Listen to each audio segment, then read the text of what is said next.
Her name carries the weight of centuries of condemnation. But how deeply do you truly know the story of Jezebel? The queen who stood openly against God, carried foreign deities into the heart of Israel, and pursued his prophets with relentless fury. Her story ranks among the most shocking accounts found anywhere in Scripture. It is a tale woven from power, manipulation, and the final, crushing hand of divine judgment. By the time this video ends, you will understand not only what she did, but why her legacy has survived across thousands of years as a cautionary voice about the cost of trading faith for earthly power. But before we go any further, if you are new to this channel, go ahead and hit that like and subscribe button. It genuinely helps. And drop a comment letting us know where you are watching from and what time it is there. We are building a global community, one viewer at a time. So, without further delay, let us begin. The blood in the dust. The sun slides toward the horizon over ancient Jezreel. Dust settles along the narrow streets as shadows stretch long across the stone. A royal chariot rolls through the palace gates. The rider, Jehu, a military commander with a blazing intensity in his eyes, has arrived with a clear and terrible purpose. His soldiers press close around him, their weapons catching the last glint of fading daylight. High above, framed in an upper window, stands a woman. Dark kohl rings her eyes. Her face is carefully, deliberately painted. Her jewelry holds the dying sun like a mirror. She is not hiding. She is not running. She stands tall, unyielding, defiant to her final breath. "Is it peace?" calls a voice down from within the palace. But peace is not what this man brings today. "Throw her down," Jehu commands, lifting his eyes to the painted queen above. The eunuchs standing beside her pause for only a moment. Their loyalty shatters, hands press against royal robes, a scream tears through the evening air. Then comes the sickening impact of a body meeting stone. The hooves of horses crush what remains. Jehu walks inside the palace to eat and drink and celebrate his conquest. Later, when servants go to bury her, for she was, after all, a king's daughter, they find almost nothing. A skull. 2 hands, 2 feet, nothing more. The rest has been taken by the wild dogs that roam those streets. "This is the word of the Lord," Jehu declares, which he spoke through Elijah the Tishbite. "On the plot of ground at Jezreel, dogs will devour Jezebel's flesh." And so ends the life of one of history's most notorious queens. A woman whose name would forever become a symbol of wickedness, seduction, and brazen defiance. A foreign princess who brought her gods into Israel. A queen who challenged prophets and engineered murder. A ruler whose painted face in a high window remains one of the Bible's most haunting and unforgettable images. But who was Jezebel truly? Was she really the villain her enemies portrayed her to be? What forces shaped this woman, the one who dared to stand against a god not her own? To understand Jezebel, we must first understand the world that produced her. A world of rival kingdoms, ancient deities, and the ever-shifting currents of power in the ancient Near East. Her story is one of cultural collision, religious passion, and raw political hunger. It is the story of a woman who refused to bend, even when faced with prophets who called fire down from heaven. It is about power, who holds it, who chases it, and what people are willing to sacrifice to keep it. In the quiet aftermath of her violent end, with dogs lapping blood from the stones of Jezreel, a question lingers in the air. How did a princess of Tyre become the most despised woman in all of Scripture? What transformed a royal daughter into the queen who defied God himself? To find that answer, we must go back before the bloodshed, before the prophets, before the very name Jezebel made the faithful tremble. We must travel to a time when Israel was young and vulnerable, surrounded by mighty empires, when the stage was quietly being arranged for one of the Bible's most explosive confrontations. The dust settles. The dogs melt back into the shadows. But Jezebel's story is far from finished. Though her body is gone, her tale endures. A warning to some, a fascination to others, and a lasting reminder of what happens when human will meets divine purpose head-on. Before Jezebel. Long before Jezebel drew her first breath, the lands that would shape her destiny were already ancient. Israel, not yet a unified kingdom, existed as a loose gathering of tribal territories, held together by shared ancestry and shared faith in Yahweh. To the north lay Phoenicia, a sophisticated maritime civilization with thriving port cities like Tyre and Sidon spread along the Mediterranean coast. These were lands of sharp and vivid contrast. Israel, still finding its footing after generations of wandering, was primarily an inland, agricultural, tribal society. The people lived close to the earth, following the seasonal pulse of planting and harvest.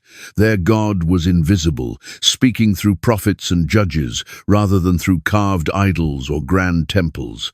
Phoenicia, by contrast, shimmered with wealth drawn from sea trade. Their ships, built from the celebrated cedars of Lebanon, sailed to distant shores and returned heavy with gold, silver, ivory, and rare goods. Their cities boasted impressive temples where gods and goddesses were honored through elaborate sensory rituals. Chief among their deities were Baal, the storm god who summoned rainfall, and Asherah, the goddess of fertility. The Israelites had only recently established a monarchy. After the chaotic era of the judges, the people had cried out for a king, just like all the surrounding nations. First came Saul, troubled and ultimately rejected. Then David, the shepherd king, who united the tribes and captured Jerusalem. His son Solomon pushed the kingdom further still, constructing the first temple and weaving diplomatic ties with the powers around him. But when Solomon died, crisis followed. The kingdom fractured in two, Israel in the north, with its capital at Samaria, and Judah in the south, anchored by Jerusalem. The northern kingdom, where our story unfolds, faced problems of legitimacy from its very first days. Its founding king, Jeroboam, feared his people's loyalty would drift southward if they continued making the journey to Jerusalem to worship. His solution proved fateful. He erected rival worship sites at Dan and Bethel, complete with golden calves. From the moment of its birth, the northern kingdom wrestled with questions of authentic worship. This religious instability would later provide the perfect soil for Jezebel's influence to take root.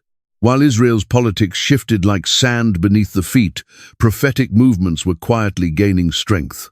Unlike the temple priests, with their structured, ordained rituals, prophets claimed direct and personal communication with Yahweh. They appeared unexpectedly from every walk of life. Some were educated men, others were simple farmers or shepherds. What bound them together was a single bold declaration. Thus says the Lord. These prophets served as Israel's conscience, confronting kings who strayed from Yahweh's commands. They stood outside the corridors of power, unafraid to carry messages no one wanted to hear. Kings commanded armies, but prophets commanded words that could shake the very foundations of kingdoms. In the hill country, small farming communities preserved older, simpler expressions of faith. These rural believers frequently clashed with the more cosmopolitan attitudes developing in cities like Samaria. They regarded foreign alliances with suspicion, seeing them as direct threats to Israel's distinct identity and its covenant bond with Yahweh. This was the landscape into which Jezebel would eventually step, a divided kingdom, religious tensions running just beneath the surface, prophetic movements gathering momentum, and a constant, grinding tension between isolation and engagement with foreign cultures. The stage was fully prepared for conflict. Israel's kings pursued political stability through alliances, while prophets demanded religious purity. Rural communities held tightly to traditional ways, while urban centers welcomed new ideas and new practices. Ancient tribal loyalties rubbed against newer political structures. In this uncertain environment, leadership changed hands repeatedly.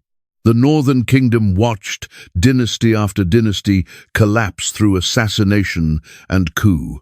Without the stabilizing anchor of David's bloodline that held Judah together, Israel's throne was a dangerous prize, seized again and again through violence. This was the world waiting for Jezebel, a land of opportunity and peril, where a foreign princess might find herself holding unexpected power, and where the collision of gods and cultures was already moving toward open conflict. Tyre and the daughters of Baal. Tyre rose from the Mediterranean like something carved from stone and cedar and dream. Part of the city spread along the mainland, but its true heart beat on an island fortress just off the coast. Nearly impossible to breach, surrounded by waters that shifted from turquoise shallows to deep sapphire depths. Here, inside one of the ancient world's greatest maritime empires, Jezebel was born a princess of the royal house. The Phoenicians were not what they called themselves. That name came from the Greeks, a reference to the deep purple dye they famously produced. They called themselves Canaanites, and their land simply the coast. Their true gift lay in trade rather than conquest. While other empires expanded through warfare, Tyre built its strength through commerce and craftsmanship. Phoenician ships were the envy of every nation bordering the Mediterranean. Their sailors navigated by starlight to reach shores as distant as Spain, North Africa, perhaps even Britain, returning with silver, gold, ivory, and exotic materials that poured into Tyre's bustling harbors. The city's markets overflowed with marvels, delicate glasswork, intricately carved ivory, textiles dyed in the legendary Tyrian purple, so costly that its wear eventually became restricted to royalty alone. In this world of wealth and refinement, religion was not a private matter. It was the pulse of daily life. Towering above the city stood the temples of Melkart, the city's patron deity Baal Shamim, Lord of the Heavens, and Astarte, Queen of Heaven.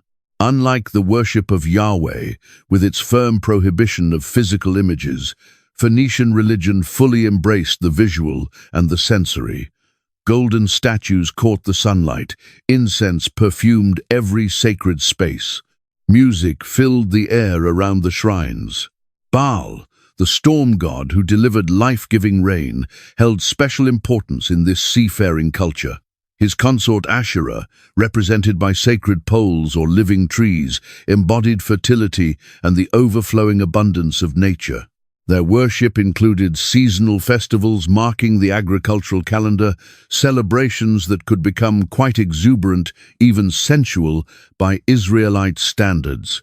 Temple complexes served not just as sacred spaces, but as administrative centers. Priests were not merely religious figures, but political powers who managed vast temple estates. Sacred prostitution, a practice that horrified Israelite prophets, formed part of the fertility rituals honoring Astarte. The line between religious devotion and state function blurred completely in ways that would later shape Jezebel's entire approach to power. Phoenician princesses received an education unusual for women of their era. They learned multiple languages for diplomatic purposes. They studied history, literature, and the complex religious ceremonies they would eventually need to maintain in foreign courts. A royal daughter like Jezebel would have been trained from childhood in the art of soft power, in influence, rather than direct authority. These daughters of Tyre were valuable diplomatic instruments. Marriages secured trade routes, stabilized borders, and forged military partnerships. When a Phoenician princess traveled to a foreign court, she carried not just her dowry, but cultural connections that served her homeland long after the wedding day. She remained her father's daughter even as she became another man's wife. The palace where Jezebel grew up hummed with international visitors. Egyptian officials in their white linen robes, Assyrian ambassadors with their carefully curled beards, merchants from distant islands speaking strange tongues.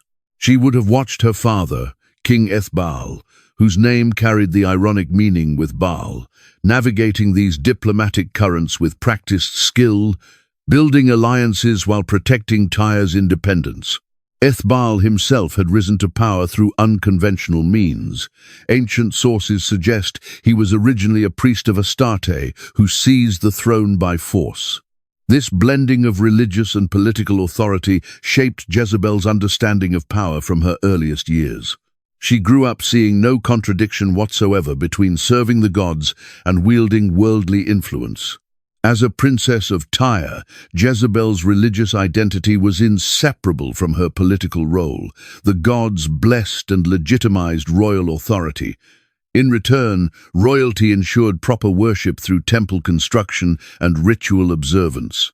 The notion that religion might be separated from statecraft would have been completely foreign to her way of thinking. All of these influences combined: commercial wealth, religious devotion, diplomatic skill, cultural sophistication, to shape the woman who would one day cross into Israel.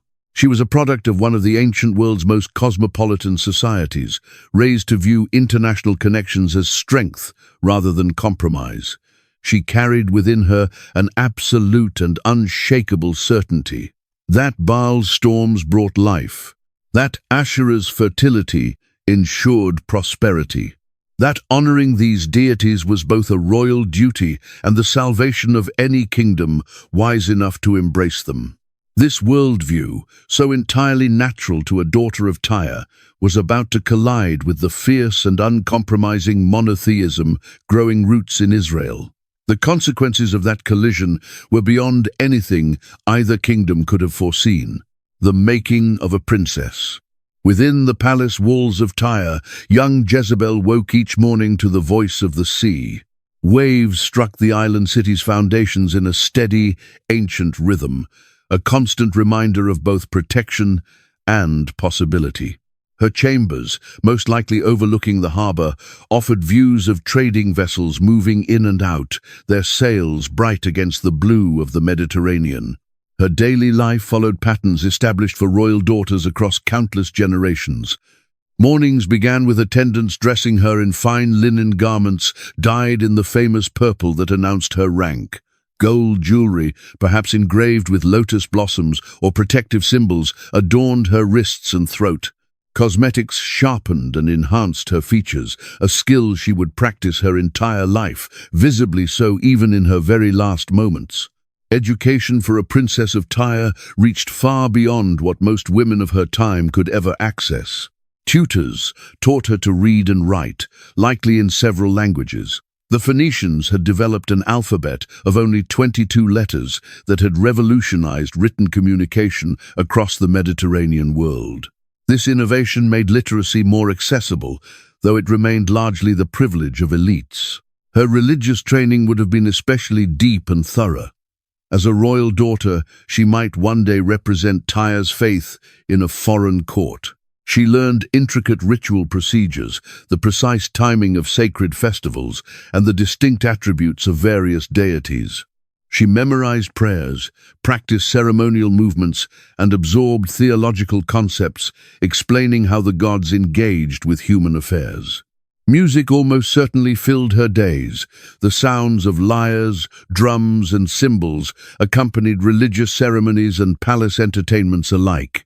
She may well have been trained in sacred dances, honoring Astarte, movements that celebrated feminine power and the rhythms of fertility. These religious expressions, entirely natural to her, would later appear shockingly foreign to Israelite eyes. The palace itself served as a living political classroom.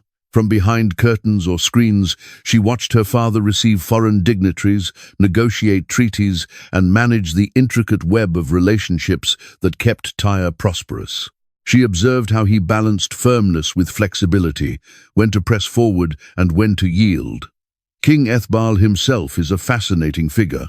Classical sources name him as a priest of Astarte, who seized the throne, possibly through violence.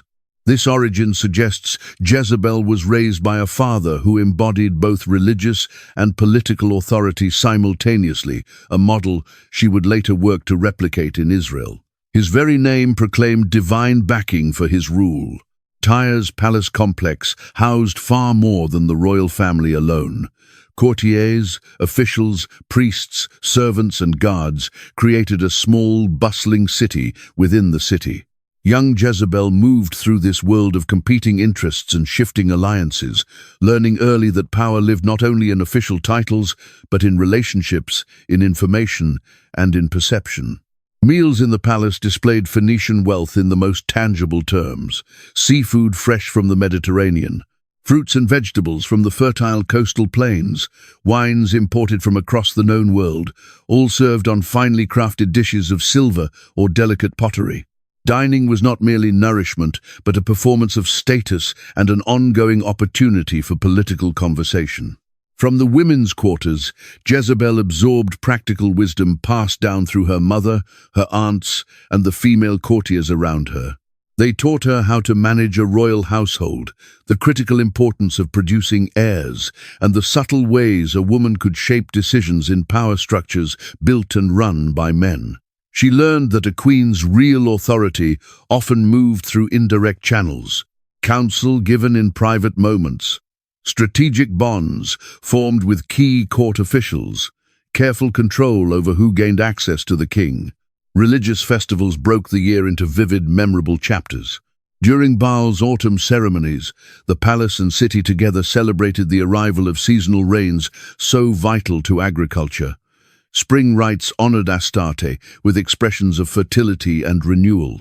These celebrations, rich with music, feasting, and sometimes sensual energy, formed Jezebel's deepest understanding of what proper worship looked and felt like. It was dramatically unlike the austere and imageless rituals of Yahweh. As she matured, Jezebel would have fully understood her most likely destiny: marriage to a foreign ruler for the purpose of political alliance. Phoenician royal women were raised with this expectation from childhood. They were living treaties, physical embodiments of agreements between kingdoms. Their marriages created blood bonds between royal houses and opened trade corridors that enriched both nations in return. What may have set Jezebel apart was the sheer intensity of her religious devotion. Later events strongly suggest she was not merely a nominal follower of Baal and Asherah, but a true and committed believer, someone with a genuine drive to see their worship spread beyond Tyre's borders. Whether this fervor developed in her earliest years or emerged later in life remains uncertain, but her actions inside Israel reveal a woman who would not abandon her gods, even when doing so would have been the politically safer choice. As she grew into young womanhood and began appearing at more public state functions, Jezebel became visible to the foreign emissaries who passed through Tyre. Her beauty, her intelligence, and her royal bearing made her a valuable diplomatic asset. And somewhere in those encounters, representatives from a divided kingdom to the south from Israel took notice of this princess, who might bring Phoenician wealth and naval power into alliance with their own nation. Israel, without a queen. Israel's northern kingdom trembled with instability. Unlike the southern kingdom of Judah, held steady by the unbroken line of David's descendants, the north suffered constant upheaval. Kings rose and fell with alarming speed, many removed not through natural succession, but through bloodshed. The land needed not merely a ruler, but a stabilizing force, perhaps a queen who might bring international connection and a measure of domestic continuity at once. After Solomon's death and the kingdom's fracture, Israel's troubles arrived almost immediately. Jeroboam, its founding king, feared his people's loyalty would slip southward if they continued making pilgrimage to Jerusalem's temple. His solution proved fateful. He established competing worship sites at Dan and Bethel, complete with golden calves, and proclaimed, "Here are your gods, O Israel," deliberately echoing the words spoken during Israel's wilderness rebellion centuries before. This religious compromise established a pattern. Northern kings repeatedly chose political expediency over religious faithfulness. The prophets condemned it without hesitation, but from a pragmatic standpoint, these kings were solving real problems. How do you govern a breakaway kingdom? How do you build a distinct national identity with Jerusalem's temple pulling your people's hearts southward? Violence defined every transfer of power. Jeroboam's son Nadab ruled for only 2 years before being struck down by Baasha, who then exterminated the entire royal family around him. Baasha's own son Elah met a parallel fate, murdered while drunk by his chariot commander Zimri, who then eliminated every male relative of the previous dynasty. Zimri himself enjoyed exactly 7 days on the throne. When news of his coup reached Israel's army in the field, the soldiers immediately proclaimed their general Omri as king instead. Zimri, cornered inside the palace at Tirzah, set the building ablaze and died in the flames rather than submit to capture. Civil war followed as a rival claimant named Tibni gathered his own supporters against Omri. For 4 years the land suffered under divided loyalties before Omri finally prevailed. This unrelenting bloodshed created a kingdom where trust had become scarce and security even scarcer. Royal children grew up knowing their bloodline alone could make them targets. Court officials watched constantly for shifting winds of power. Ordinary people suffered under distracted and perpetually insecure leadership. Against this turbulent backdrop rose Omri, a military commander whose real talent lay in practical solutions rather than religious devotion. Though the Bible dismisses him in sharp terms as doing evil in the eyes of the Lord, secular records reveal his substantial accomplishments. He established a brand new capital at Samaria, strategically positioned on a defensible hill with commanding views of the surrounding valleys. The site offered natural springs, crucial for survival during any siege. Omri achieved something his predecessors had failed to deliver: enough stability to actually found a dynasty. Under his leadership, Israel gained genuine international recognition. Assyrian records refer to Israel as the House of Omri long after his death, a measure of how deeply his impact on regional politics was felt. He secured his borders through military strength and diplomatic marriages, establishing ties with neighboring Judah through the union of his son Ahab with Judean princess Athaliah. As Omri grew older, his son Ahab stepped into governance alongside him, preparing to inherit the stability his father had fought so hard to create. But one essential piece of their political strategy remained missing: a strong northern alliance to balance their southern connection with Judah. Phoenicia, with its maritime strength and commercial wealth, offered the perfect counterweight. While politically shrewd, these arrangements carried religious complications. Marriage alliances in the ancient Near East routinely required respect for the bride's original faith. Royal women brought not just their dowries, but their priests, their sacred objects, and the expectation of continued worship. This custom, standard in the international diplomacy of the period, would place direct pressure on Israel's commitment to Yahweh alone. The prophetic movement had grown stronger through these unstable years. Prophets emerged as countercultural voices, challenging royal authority wherever it strayed from covenant faithfulness. Unlike court prophets who shaped their words to please their patrons, these independent figures delivered uncomfortable truths, often at great personal risk. Rural Israelites, particularly in the northern hill country, had maintained stricter devotion to traditional Yahweh worship. They watched their king's religious compromises with growing alarm. These tensions between urban pragmatism and rural traditionalism, between political necessity and religious purity, had carved deep fault lines through Israelite society. The absence of a prominent queen figure in this period is worth noting. Kings had wives, certainly, but historical records offer no woman who significantly shaped the politics of the northern kingdom before Jezebel arrived. Her entrance would fill that vacuum with a force no one was fully prepared for, bringing a feminine authority into a landscape shaped almost entirely by male violence. By the time Ahab prepared to take his father's throne, Israel urgently needed stability. The kingdom had survived decades of assassination, civil war, and religious fracture. Omri had begun the work of healing through military strength and political calculation. Now his son would continue that work by reaching northward toward Phoenicia, seeking alliance with the sophisticated maritime power whose princess might bring both international prestige and commercial advantage to Israel. Neither father nor son could have imagined how deeply this political calculation would transform Israel's religious landscape. The princess they were reaching for was no passive diplomatic symbol. She was a woman of fierce conviction and inexhaustible will. Jezebel of Tyre, devoted servant of Baal and Asherah, soon to become the most controversial queen in the entire history of Israel. A deal is struck. In the opulent throne room of Tyre, two kings sat down to reshape the political map. Ethbaal of Phoenicia and Omri of Israel, both pragmatic rulers who had reached their thrones through unconventional paths, recognized clear and mutual advantages in an alliance. Their discussions likely unfolded over months, carried first through intermediaries before any direct meeting, and centered firmly on shared benefit rather than shared values. Phoenicia offered what Israel desperately needed: international legitimacy, trade connections, and access to luxury goods that could elevate the northern kingdom's standing among its neighbors. Israel, in return, offered Phoenicia an inland buffer against potential enemies and secured trade routes running south toward Jerusalem and beyond.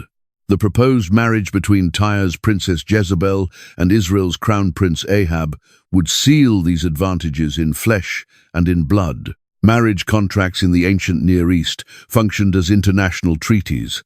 Their terms specified not just dowry amounts but religious accommodations, trade agreements, and military commitments.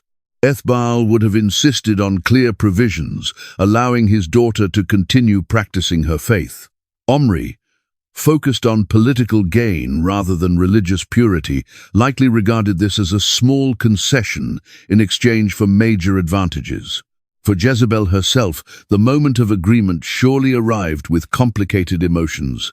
Marriage to a foreign prince meant permanent separation from her homeland. Though she had been raised expecting exactly this fate, the reality would have carried real weight. Yet diplomatic marriages also opened unusual doors for female influence. As her father's living representative in a foreign court, she would carry an authority that reached beyond the typical role of a royal wife. Preparations began at once. Her dowry, likely including gold, silver, fine textiles, and possibly skilled Phoenician craftsmen, was assembled with care. Priests of Baal and Asherah were selected to accompany her, ensuring that proper worship could continue in her new home. Servants, handmaidens, and trusted advisors were chosen to form her household in Israel. Each person represented a living thread of connection back to Tyre, ensuring she would not stand utterly alone in a foreign land. The physical journey from Tyre to Samaria traced ancient trade routes, winding through coastal plains before turning inland toward the hills of Israel. The royal procession, with its guards, pack animals, and covered carriages, would have moved slowly through the land, creating anticipation in every village it passed through. For many ordinary Israelites, this would be their first glimpse of Phoenician wealth and their first look at the foreign princess about to become their queen. In Samaria, King Omri oversaw preparations for the bride's arrival. His still-developing capital required accommodations worthy of a princess raised in cosmopolitan Tyre. Perhaps this drove the construction of the ivory house, mentioned in later biblical texts, a palace adorned with ivory carvings that archaeological excavations have since confirmed existed in ancient Samaria. These luxury items, many carrying distinctly Phoenician motifs, were the physical embodiment of the cultural exchange this marriage represented. News of the coming royal wedding spread through Israel with decidedly mixed reactions. Court officials saw fresh opportunities for wealth and influence through new Phoenician connections. Merchants anticipated expanded trade. But rural communities and those devoted to traditional Yahweh worship received the news with alarm. A foreign queen meant foreign gods on Israelite soil. Prophets outside the royal court system raised early warnings. Though specific recorded denunciations from this early period are sparse in the biblical texts, later prophetic attitudes make clear that resistance was present from the beginning. These figures, dressed plainly and speaking with blunt directness, stood in vivid contrast to the polished Phoenician priests arriving in Jezebel's entourage. When Ahab and Jezebel finally came face to face, they encountered partners shaped by radically different worlds.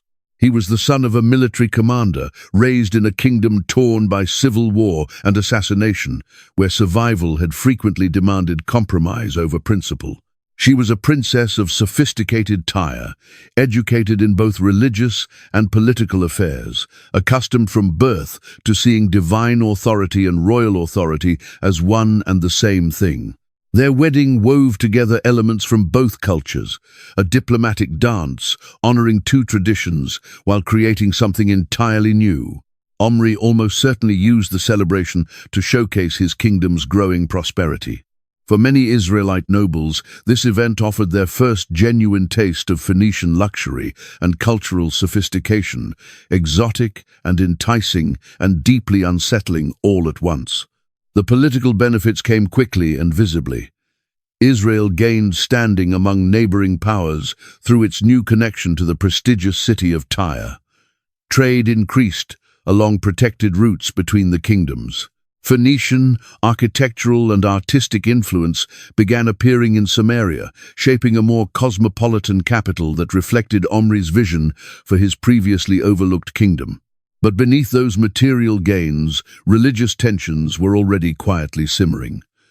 The marriage contract's provisions, allowing Jezebel to worship Baal and Asherah, required physical space for that practice. Temples or shrines needed to be built. Ritual objects needed housing. Priests needed accommodation. Each visible sign of these foreign religions deepened the unease among those committed to Yahweh alone. Neither Omri nor Ithbal could have predicted how profoundly this marriage would reshape Israel's future.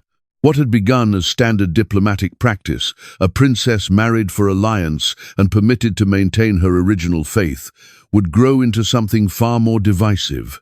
Jezebel, raised to understand religious and political authority as absolutely inseparable, would not settle for quiet, private devotion tucked away in a side chapel. She had brought with her not only her gods, but a missionary conviction that would transform and fracture her adopted homeland. The deal made between two aging kings seeking practical advantages had released forces neither man truly understood. A new chapter in Israel's religious story had begun, not through conquest or force, but through the entirely common diplomatic custom of a marriage alliance. The storm that would follow remained, for now, only a distant cloud gathering on the horizon. Arrival in Samaria. The procession wound its way up the final approach to Samaria. At its center, sheltered from sun and dust beneath elaborate canopies, traveled Jezebel, no longer merely a princess of Tyre, but now the bride of Israel's crown prince. The city rising before her must have appeared both impressive and provincial compared to the island kingdom she had left behind. Samaria was Omri's great achievement, a capital constructed from nothing on a hilltop, commanding all the surrounding valleys. Its location combined natural defense with proximity to vital trade routes. Construction was still ongoing, with workers laying stone for expanded fortifications, even as the wedding procession drew near. This was a city in the act of becoming something greater, much like the kingdom it served. The crowds lining the approach revealed the full range of Israel's society. Court officials in their finest garments stood closest to the gates, ready with formal welcomes. Behind them gathered merchants eager for Phoenician trade connections, artisans curious about foreign craftsmanship, and ordinary people simply drawn by the spectacle of it all. Further back, watching with carefully guarded expressions, stood rural Israelites whose devotion to Yahweh made them instinctively suspicious of any foreign influence. For Jezebel, this first exposure to her new people would have confirmed what diplomatic briefings had likely already told her. Israel was a kingdom divided not only from Judah but within itself. Religious tensions, tribal loyalties, and the still raw wounds of civil war had produced a deeply fragmented society. Where she may have seen an opportunity for unifying influence, others saw threatening foreign intrusion. The formal welcome would have followed ancient protocols, ritualized speeches, symbolic gifts, carefully choreographed movements acknowledging both her royal status and her new role as Ahab's wife.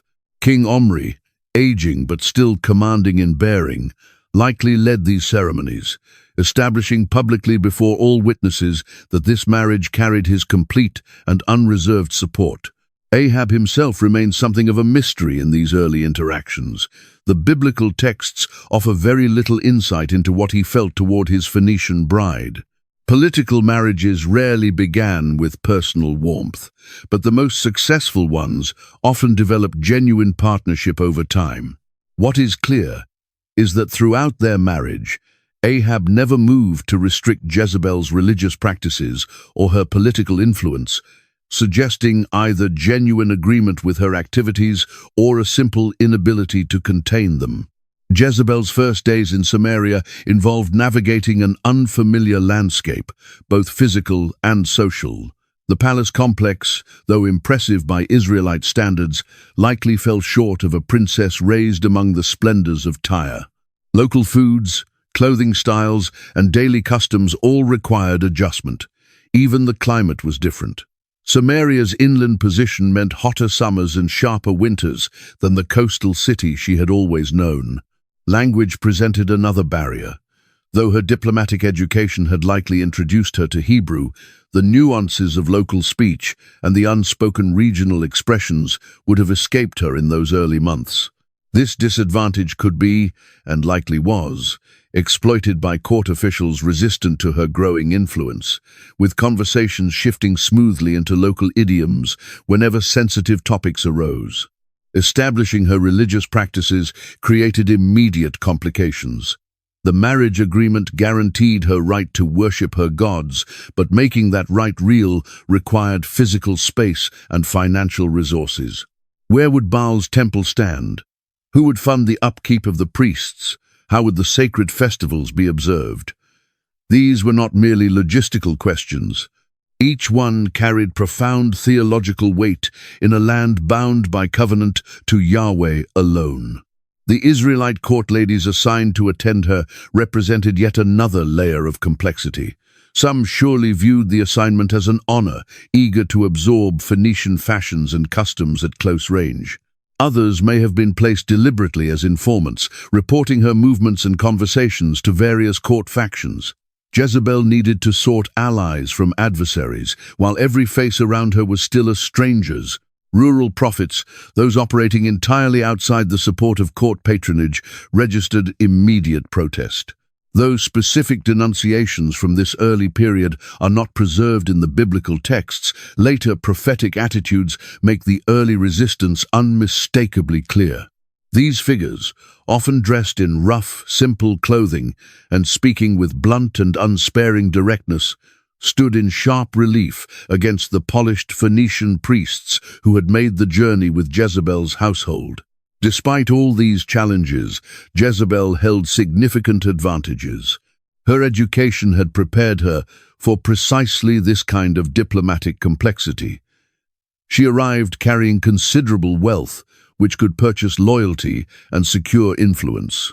And above everything else, she carried her father's authority as his daughter and his representative, a status that extended well beyond simply being Ahab's wife. Gradually, she established her own household within the broader palace structure. Phoenician decorative elements began appearing in the spaces around her. Furniture inlaid with ivory, wall hangings bearing distinctive motifs from her homeland. The subtle but steady introduction of her cultural aesthetic into Israelite spaces. These visible changes were outward signs of the far deeper transformations her presence was beginning to bring. As Omri's health declined, Ahab moved increasingly into active governance, with Jezebel beside him. The transition following Omri's death proved smoother than any previous royal succession in the Northern Kingdom's memory, marking the first genuinely peaceful transfer of power in its turbulent history. The stability Omri had worked so hard to build through the Phoenician alliance seemed, at least on the surface, to be holding. Yet beneath that surface, tensions kept building. Every visible expression of Baal worship, every altar raised, every priest installed, every festival observed, drove the wedge a little deeper between those who welcomed international connection and those who remained committed to traditional Yahweh worship. Jezebel had arrived physically in Samaria, but the cultural and religious integration her presence represented remained bitterly contested. In those early days, before open conflict broke through the surface, she likely believed she was simply fulfilling her natural role as a royal daughter and diplomatic wife.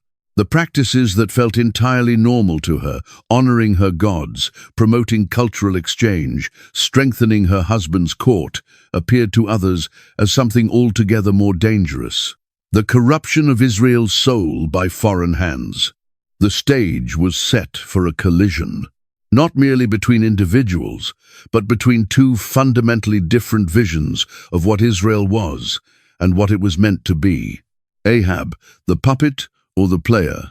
The man who shared Jezebel's bed and throne remains one of history's most genuinely ambiguous kings. Was Ahab a weak-willed husband moved entirely by his foreign wife, or was he a shrewd political operator who used her influence to advance his own agenda while keeping his own hands clean? The biblical narrative casts him primarily as a figure pulled along by Jezebel's strings, but archaeological evidence and a careful reading of the text together suggest something considerably more complex. Unlike his father Omri, who clawed his way upward from military command to seize the throne, Ahab was born into royal expectations. He inherited not just a crown, but a kingdom that had, for the first time, achieved genuine stability after generations of violence. That inheritance shaped his priorities. Maintain the peace his father had built, continue the diplomatic relationships that protected Israel's borders. Sustain the prosperity that legitimized his dynasty's right to rule. Physically, we can only imagine what Ahab looked like. No portraits survive. But the palaces excavated at Samaria speak clearly of a king who surrounded himself with luxury. Ivory carvings, fine masonry, and ambitious building projects suggest a ruler with a strong appreciation for material splendor. Perhaps this shared aesthetic sensibility formed an early and genuine bond with his Phoenician bride, whose homeland was unrivaled in exactly those crafts.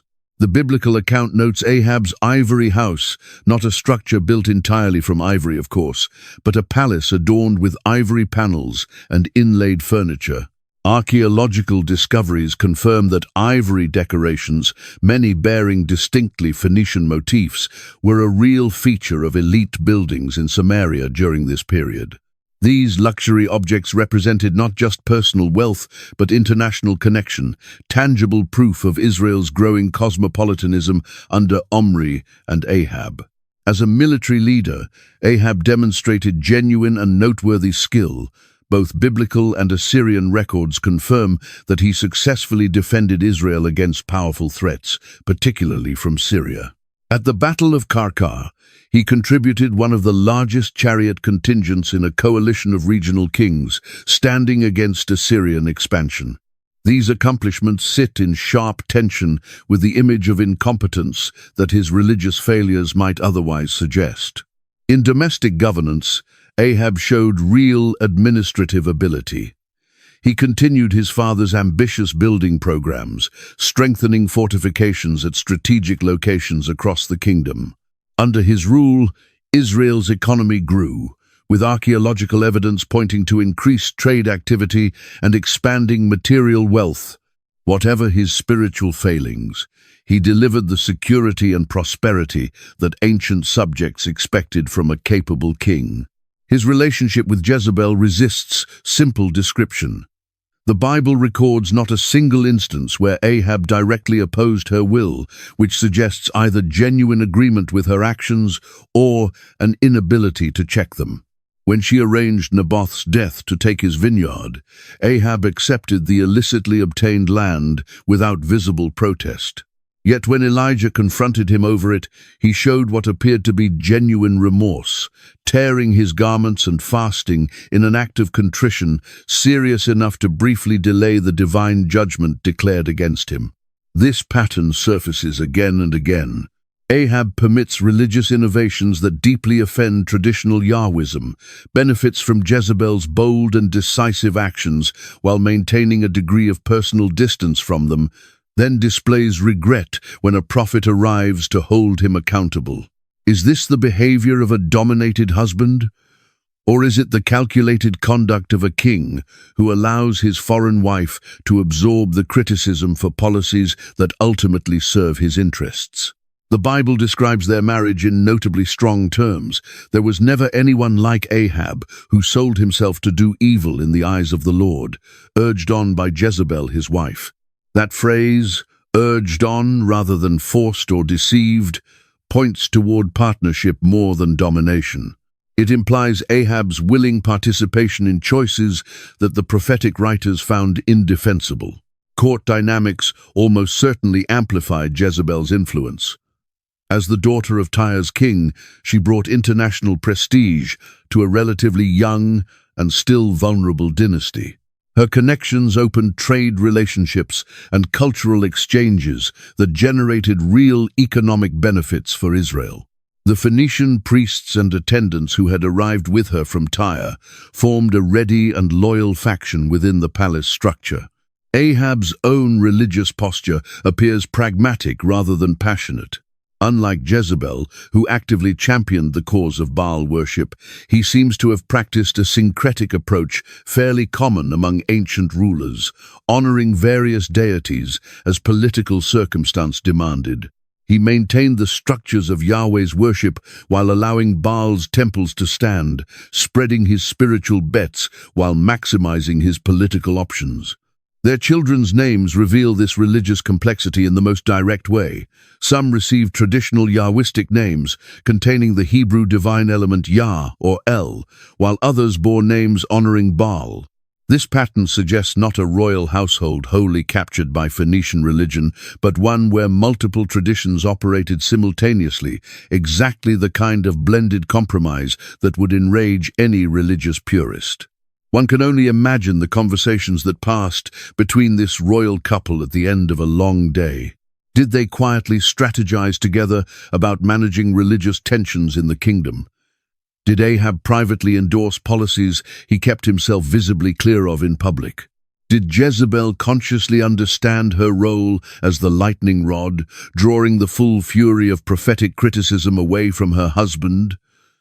The biblical text offers tantalizing suggestions, but no definitive answers.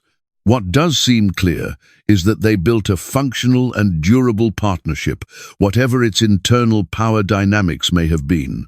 Together, they governed Israel through a period of relative prosperity and genuine military success.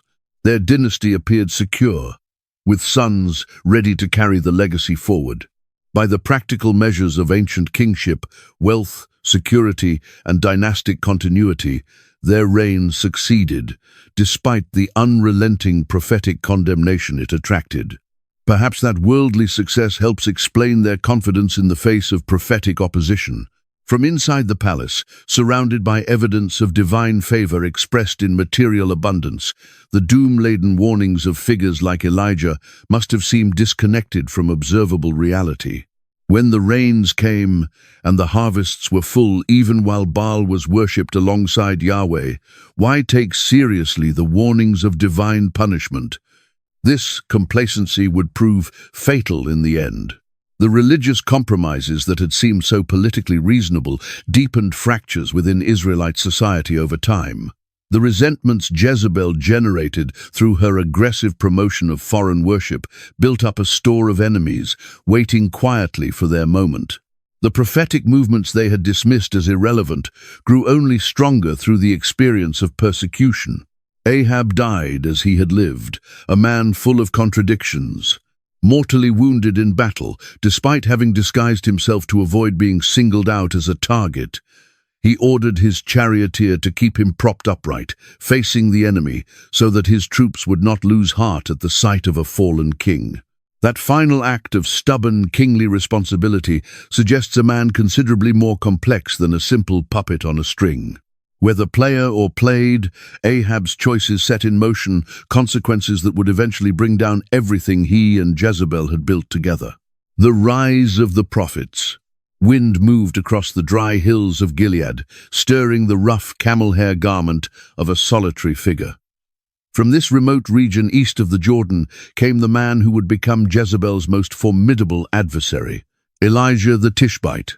His sudden entrance into the biblical narrative mirrors the way prophets so often stepped onto Israel's political stage, unexpectedly, dramatically, from the margins of society rather than its centers of power.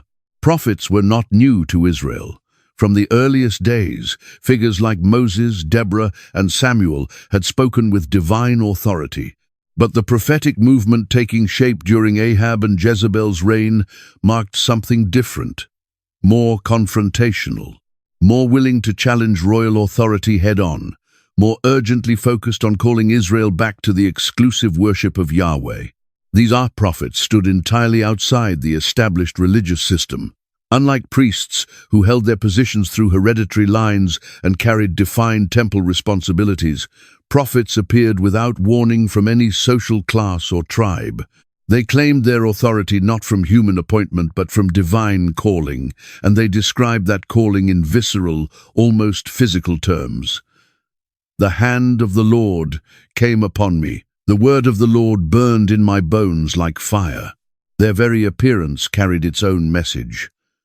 Elijah's rough clothing and untamed look created an unmistakable and deliberate contrast with the polished sophistication of Ahab's court. Later, his successor Elisha would be mocked for his baldness, perhaps yet another visible rejection of the carefully groomed fashions of court culture. These were not diplomatic advisors. They were disruptive truth-tellers. Their methods proved equally striking. Rather than delivering carefully worded recommendations through proper channels, these prophets created public spectacles that were simply impossible to ignore. They carried out symbolic acts, delivered proclamations in open marketplaces, and stood face to face with kings without regard for ceremony or protocol.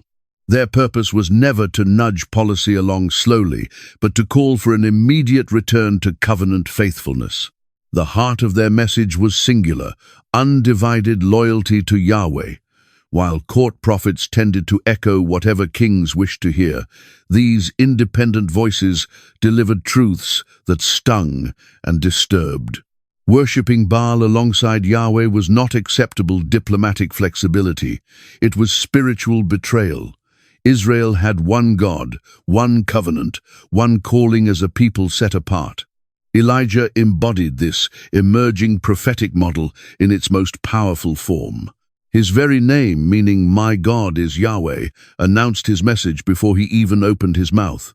He appeared without warning before King Ahab and declared drought, directly striking at Baal's supposed dominion over rainfall. This was not a simple religious disagreement. It was a public contest of power between rival deities, with agricultural abundance and human survival as the prize. For common Israelites, especially those in rural communities, these prophets gave voice to spreading anxieties about foreign influence. The northern kingdom had wrestled with its religious identity ever since its break from Jerusalem's temple. Now, with Phoenician customs openly championed by the queen herself, many feared losing their unique covenant bond with Yahweh altogether. Jezebel's reaction to this prophetic opposition exposed her fundamental misreading of Israel's religious landscape.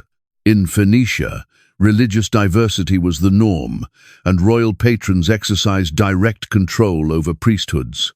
She expected a similar arrangement in Israel, where kings stretching back to Jeroboam had established and reshaped places of worship. What she failed to grasp was that Yahweh's prophets claimed an authority entirely outside the reach of royal control. Her campaign against these prophets, described in Scripture as a deliberate and systematic effort to wipe them out, arose from both political strategy and personal religious conviction. From where she stood, these figures endangered the cultural integration she was building and the royal authority she was determined to uphold. Eliminating them seemed not just practically wise but spiritually justified, removing obstacles standing in the way of Baal's rightful place. This persecution carried with it an unintended result. The prophets began to organize. The biblical text speaks of the sons of the prophets, communities that gathered around charismatic leaders like Elijah and later Elisha. These groups preserved traditions, offered one another support, and raised up new prophetic voices. A persecution meant to silence opposition instead gave it roots and structure. Obadiah, a senior official within Ahab's court, illustrates the difficult position of those caught between competing allegiances. Scripture describes him sheltering 100 prophets in caves, supplying them with food and water while keeping his post in a court growing ever more hostile to Yahweh worship. His story points to widespread quiet resistance to Jezebel's religious agenda, even among those who appeared, on the surface, to go along. As drought tightened its grip across the land, fulfilling Elijah's declaration, tensions built toward a collision that could not be avoided. The physical hardship forced spiritual questions into sharp relief. Which God truly commanded the rain? Which form of worship guaranteed prosperity? Was Israel suffering the consequence of broken covenant, or simply an unfortunate natural event? The prophetic movement offered clear and unsparing answers. Return exclusively to Yahweh, cast away foreign gods, and abundance would follow. This message found especially fertile ground among rural populations already distrustful of urban cosmopolitanism and outside customs. As conditions worsened under the drought, these arguments gathered weight and urgency. For Jezebel, however, the drought likely pointed in the opposite direction. It probably signaled to her that Baal required more devoted worship, not less. From within her theological framework, the remedy for withheld rain was greater dedication, more priests, more elaborate ritual, more sacrifice. This placed her in precise opposition to everything Elijah demanded. With such irreconcilable understandings of the divine, conflict was not merely likely but inevitable. This rising prophetic movement, beyond royal control, claiming direct inspiration from God and growing more organized by the day despite ongoing persecution, created a challenge to monarchical power in Israel, unlike anything before it. Kings could no longer reshape religious practice without encountering fierce and vocal resistance. Political convenience could no longer simply override covenant duty without prophetic protest rising to meet it. Everything was moving toward dramatic confrontation. Royal authority against prophetic calling, Phoenician religious openness against Israelite covenantal exclusivity, Jezebel's iron resolve against Elijah's absolute certainty. The theological conflict had become inseparable from questions of power, identity, and Israel's very reason for existing as a nation among nations. The war of the gods begins. The third year of drought had baked the earth hard as iron. Streams shrank to dusty channels, crops shriveled in cracked fields, livestock grew lean and then perished. In palaces and in peasant homes alike, hunger gnawed and thirst burned without relief. This was not merely a weather event, it was warfare, a divine conflict unfolding through human suffering. Elijah's declaration of drought had struck directly at Baal's core identity as the storm god who brought life-giving rain. In Phoenician theology, Baal triumphed over the gods of death and drought in cosmic battle, guaranteeing the harvest through seasonal rainfall. Now, in the very territory where Baal was said to reign, rain had ceased entirely. The theological weight of that silence hung in the air as heavily as the absent storm clouds. For Jezebel, this crisis demanded a religious response. Archaeological evidence from across the region shows that drought regularly triggered intensified religious activity, more sacrifices, more elaborate ceremonies, and more desperate appeals to the gods. As Baal's most devoted patron, she almost certainly escalated her support for worship practices, drawing from the royal treasury to fund additional priests and offerings in hopes of restoring divine favor. The biblical text references 450 prophets of Baal and 400 prophets of Asherah, eating at Jezebel's table, pointing to royal sponsorship conducted on a striking scale. These were not minor cult figures, but a substantial religious establishment maintained at royal expense. Their presence throughout Israel represented a deliberate and organized effort to plant Phoenician worship alongside, or in place of, traditional Yahwism. Physical traces of this religious transformation have surfaced through archaeological excavations. Altars, sacred poles associated with Asherah, and ritual objects connected to Canaanite deities have been found in Israelite settings from this period. Some households kept modest shrines with figurines of Baal or Asherah placed alongside symbols of Yahweh, material proof of the religious blending that the prophets condemned so fiercely.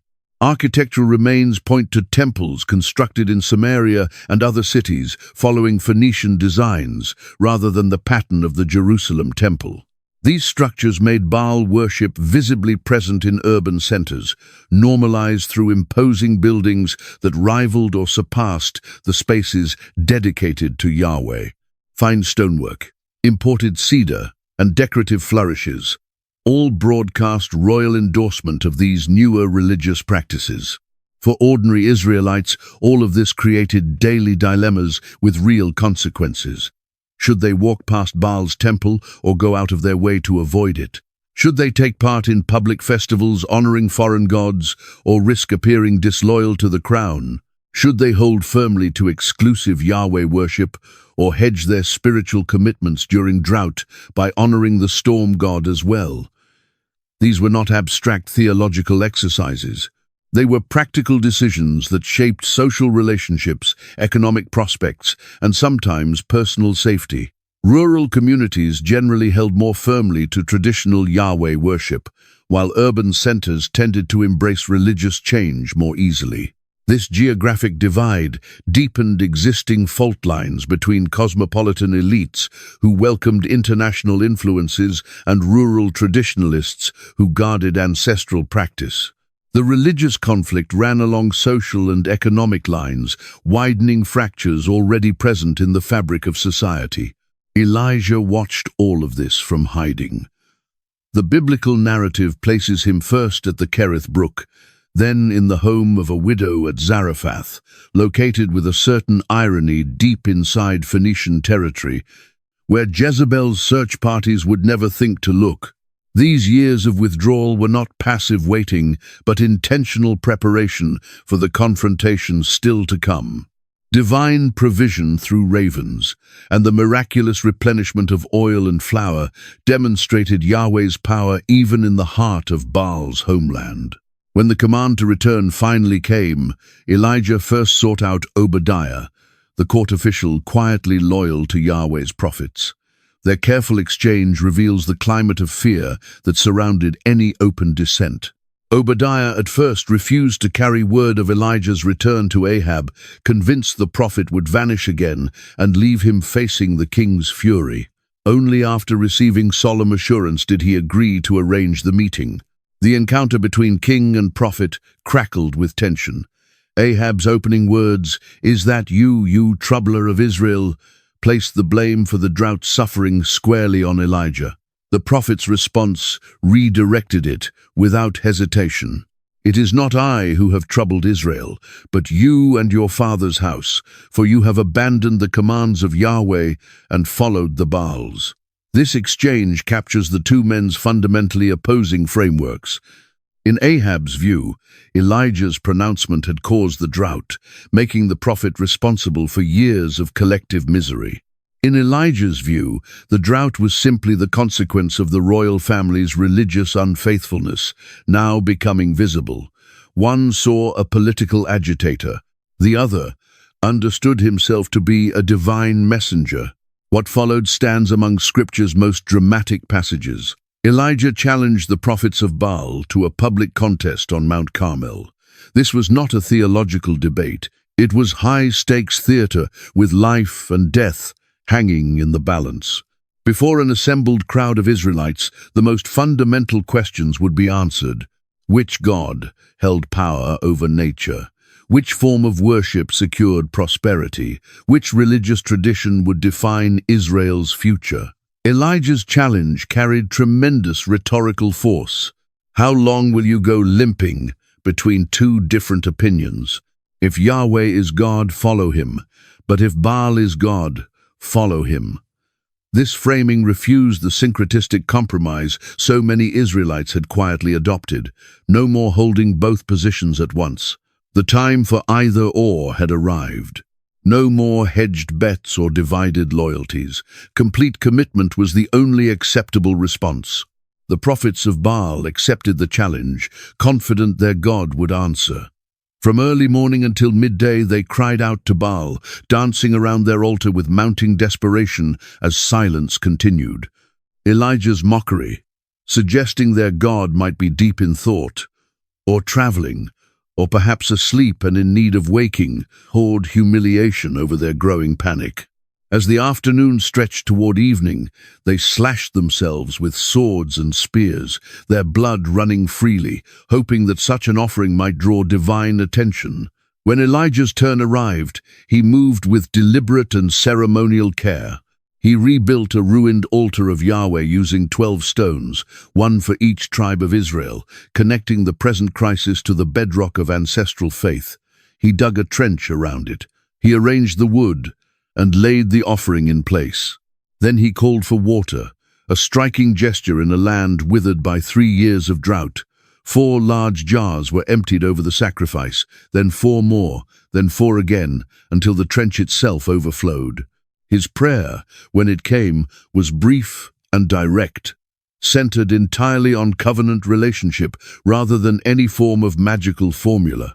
Answer me, Yahweh, answer me, so that this people may know that you, Yahweh, are God. Fire fell from heaven. Not a flicker or a spark, but a consuming blaze that devoured the sacrifice, the wood, the stones, the soil beneath them, and the water pooled in the trench. The assembled crowd fell face down, crying out, Yahweh, He is God. Yahweh, He is God. In that moment of absolute religious clarity, Elijah ordered the prophets of Baal seized.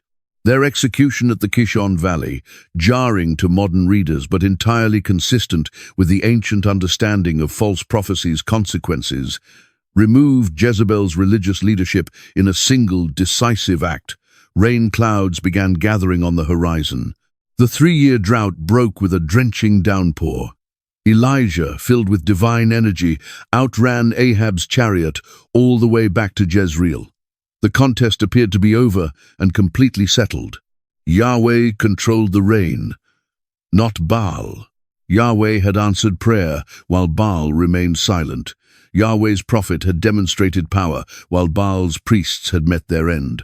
But one person remained entirely unconvinced. When news reached Jezebel of her prophet's execution, her response was not doubt or reconsideration, but furious, hardened determination. The battle for Israel's religious soul had only just begun. Jezebel's purge. The once quiet corridors of Samaria now carried whispers of fear from wall to wall.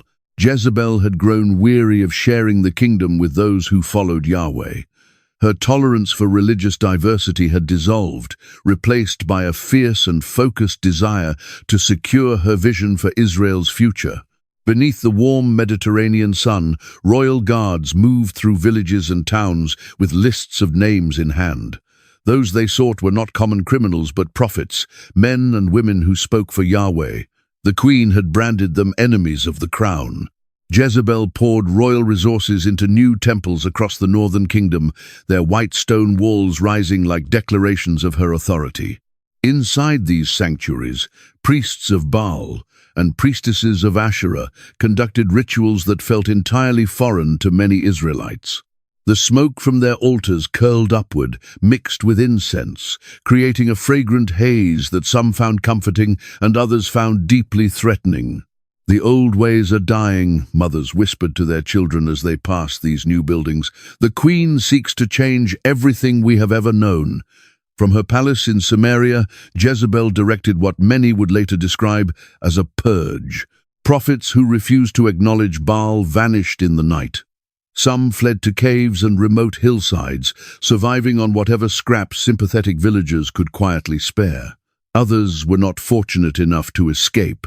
Obadiah, a palace official who quietly kept faith in Yahweh, staked everything to shelter 100 prophets in 2 separate caves. He carried them bread and water, moving only under the cover of darkness. His hands trembled every time he passed through the palace gates, afraid that each crossing might be his last. Meanwhile, the queen's reach extended further through the court. Those who coveted royal favor adopted Phoenician customs, dress, and religious practices. They spoke Jezebel's native tongue and hung symbols of Baal inside their homes. Personal ambition became deeply entangled with cultural transformation. Across the countryside, ordinary people made quiet and private choices. Some concealed small altars to Yahweh beneath their floors. Others decided the risk was simply not worth bearing and joined in the new ceremonies. Families fractured along invisible lines of faith. What lifted Jezebel's actions above mere political calculation was the sincerity of her belief. In her own mind, she was bringing enlightenment to a nation she considered behind the times. The gods who had made Phoenicia prosperous and powerful could accomplish the same for Israel. Why would she not offer such a gift to the homeland she had adopted? As the seasons turned, the voice of Yahweh grew fainter across the northern kingdom. Prophets went silent or spoke only in the shadows. The queen's purge had achieved much of what she intended. For the time being, at least, Baal's thunder seemed to swallow Yahweh's whisper. Mount Carmel and the fire. Dark clouds massed above Mount Carmel, perhaps a sign of the confrontation building along its slopes. After years of concealment and silence, one man decided the moment had come for a divine reckoning. Elijah the Tishbite, wild-haired and dressed in leather, sent word to King Ahab, "Meet me on Mount Carmel and bring your prophets with you." The drought had endured 3 years. Fields lay split open and barren. Children went to bed hungry night after night. Even the wealthy felt the pressure of emptied storehouses. Many laid the blame for this suffering at the feet of those who had abandoned Yahweh. And Elijah used that sentiment to set the stage for his challenge. "How long will you waver between 2 opinions?" Elijah called out to the gathered crowd. His voice swept across the mountaintop, where hundreds had climbed to watch this contest unfold. "If Yahweh is God, follow him. If Baal is God, follow him."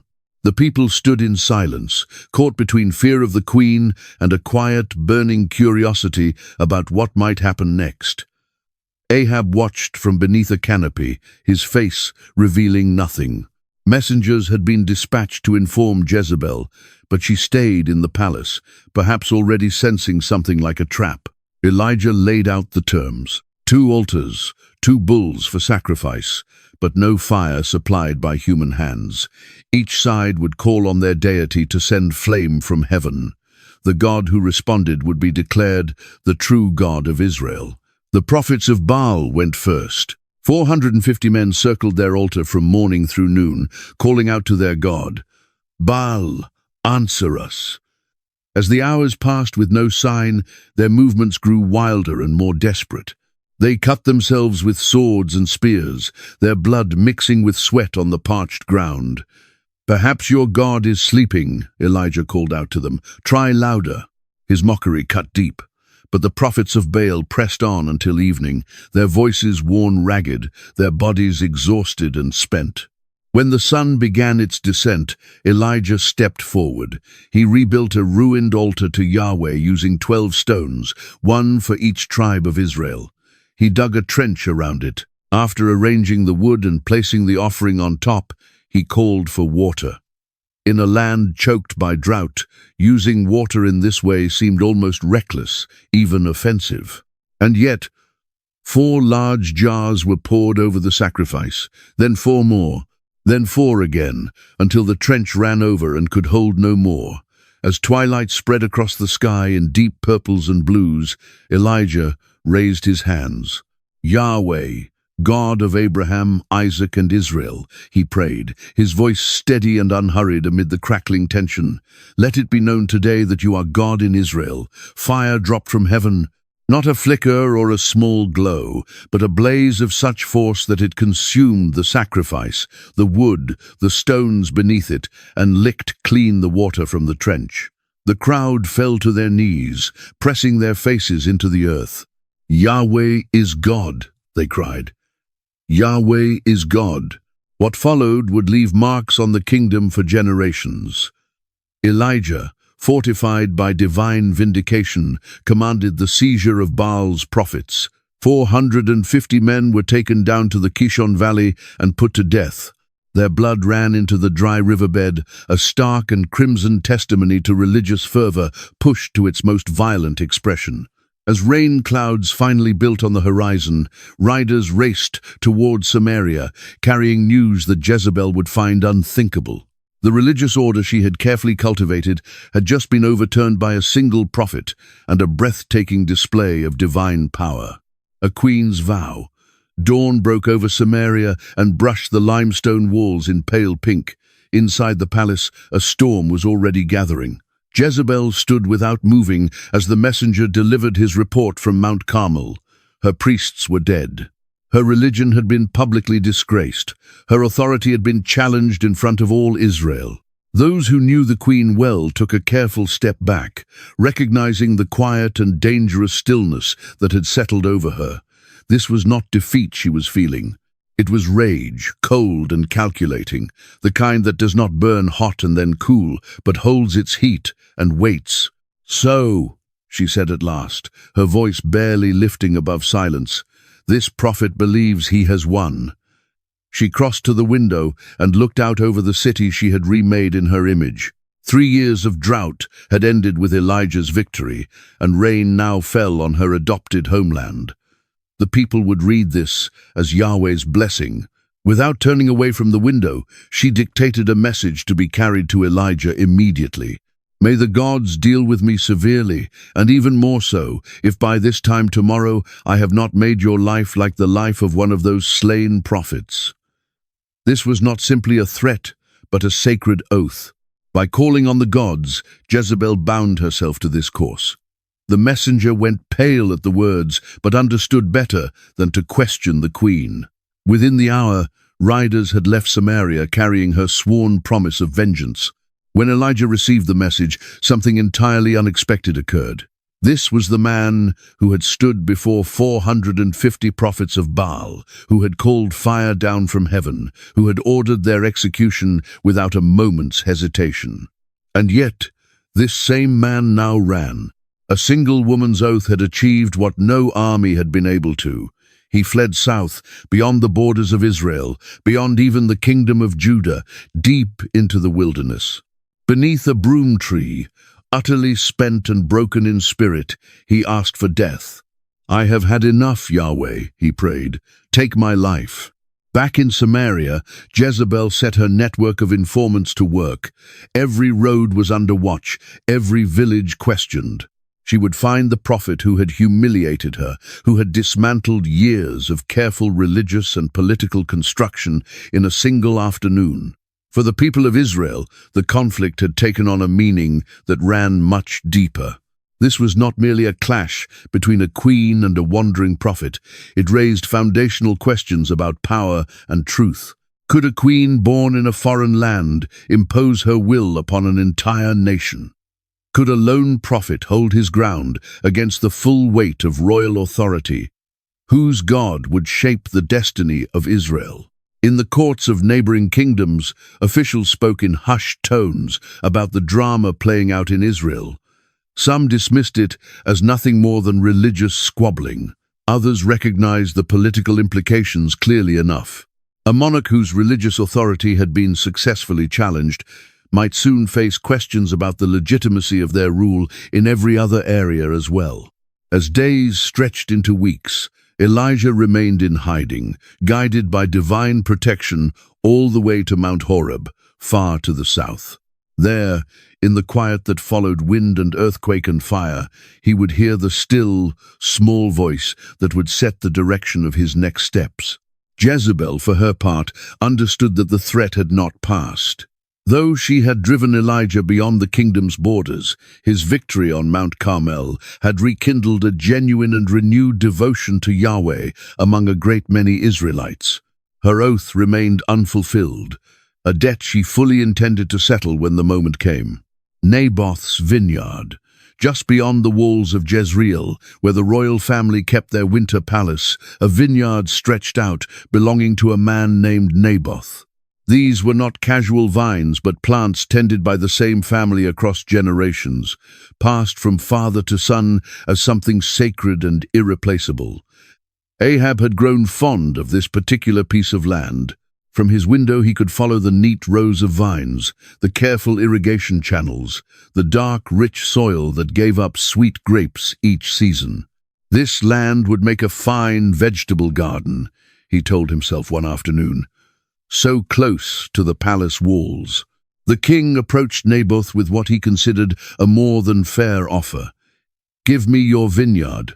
I will give you a better one elsewhere, or I will pay whatever price you think fair." But Naboth refused. "Yahweh forbid that I should give you the inheritance of my ancestors."